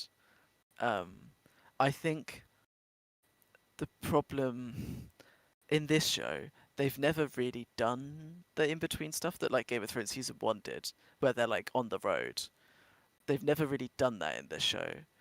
So to be clear, I don't particularly like the teleporting, but I feel given that they are like time constrained and budget constrained already, I don't think, as much as I'd like them to, don't think they realistically could spend that time doing it as much as they should, and it would be cool. I don't think they've got the space for it. Also, just how it's written. Yeah, that's fair. Right, I think that's a shame. That's the last of the super chats, I believe. How long was our last stream? Because our last stream was like, because in our 3.5. In our last stream, we talked about 2 episodes, and we talked about 1 in this stream, and we're closing in on 2 hours 50 minutes. That can't be right. Last one was 3.5. Too much. Yo, we yapped too much. That's crazy. The first one was nearly 5. Fucking hell. 3 hours on 1 episode? Oh my god. I told you. Pick up the speed, Alex. Slow ass. Yeah. Okay. For every point you're going to ask me, what do you think about this? I'm going, I don't know. And then we're going to leave it at that. Give me an answer that isn't 30 minutes. No. I'm joking. Okay. This was a fun stream. And Oh, for sure. we'll be doing the finale stream next week. And Ooh. that'll probably end. That we'll discuss each plot point. That probably end with like season 4 predictions generally, and then like a breakdown of how the season works as a whole. Yeah, God forbid how long that stream's gonna be. Oh God! Well, it's a We final week. Let's go crazy. start at 4 p.m. We might I want some get a chocky. decent I want finishing some time. chocky ice cream. I can't lie. It's very late. It's half midnight. That's fine. That's normal time It to have is. chocolate ice cream. Hell yeah! Right. Thanks for watching, everyone. Like the stream if you enjoyed. Leave a comment if you want. Subscribe to Fantasy Haven if you haven't already. Subscribe to alexmedia.com on sadly. youtube.com. I'm Psyduck. workshopping it. I'm workshopping it. So keep your eyes peeled Hell yeah. for potential. An things. Alex YouTube channel. Ooh, being soft launched through a backdoor Soft pilot launch. on Fantasy Haven. Yeah. Don't expect too much, but yeah, potentially. And in terms of my channel, predictions live stream probably on Friday. I'm desperately trying to finish Real Kristen Cole, but I'm the ADHD burnout's really kicking my ass this week, and I'm struggling to make progress, and I'm really annoyed with myself. So tomorrow I'm gonna get up at like 7 a.m., 8 a.m., and just all day, no live stream, just crack on, try and get the video done. And then next week, I've still got a Harrenhal video to do. I've got a Tully video to do. If any major characters die in the finale, I'm gonna want to do book versus show stuff. So, oh fucking hell, we got this. 100k subscribers before the end of Hot D. It can be done. I only need 9,000 subscribers. Yeah, it's doable. We got this.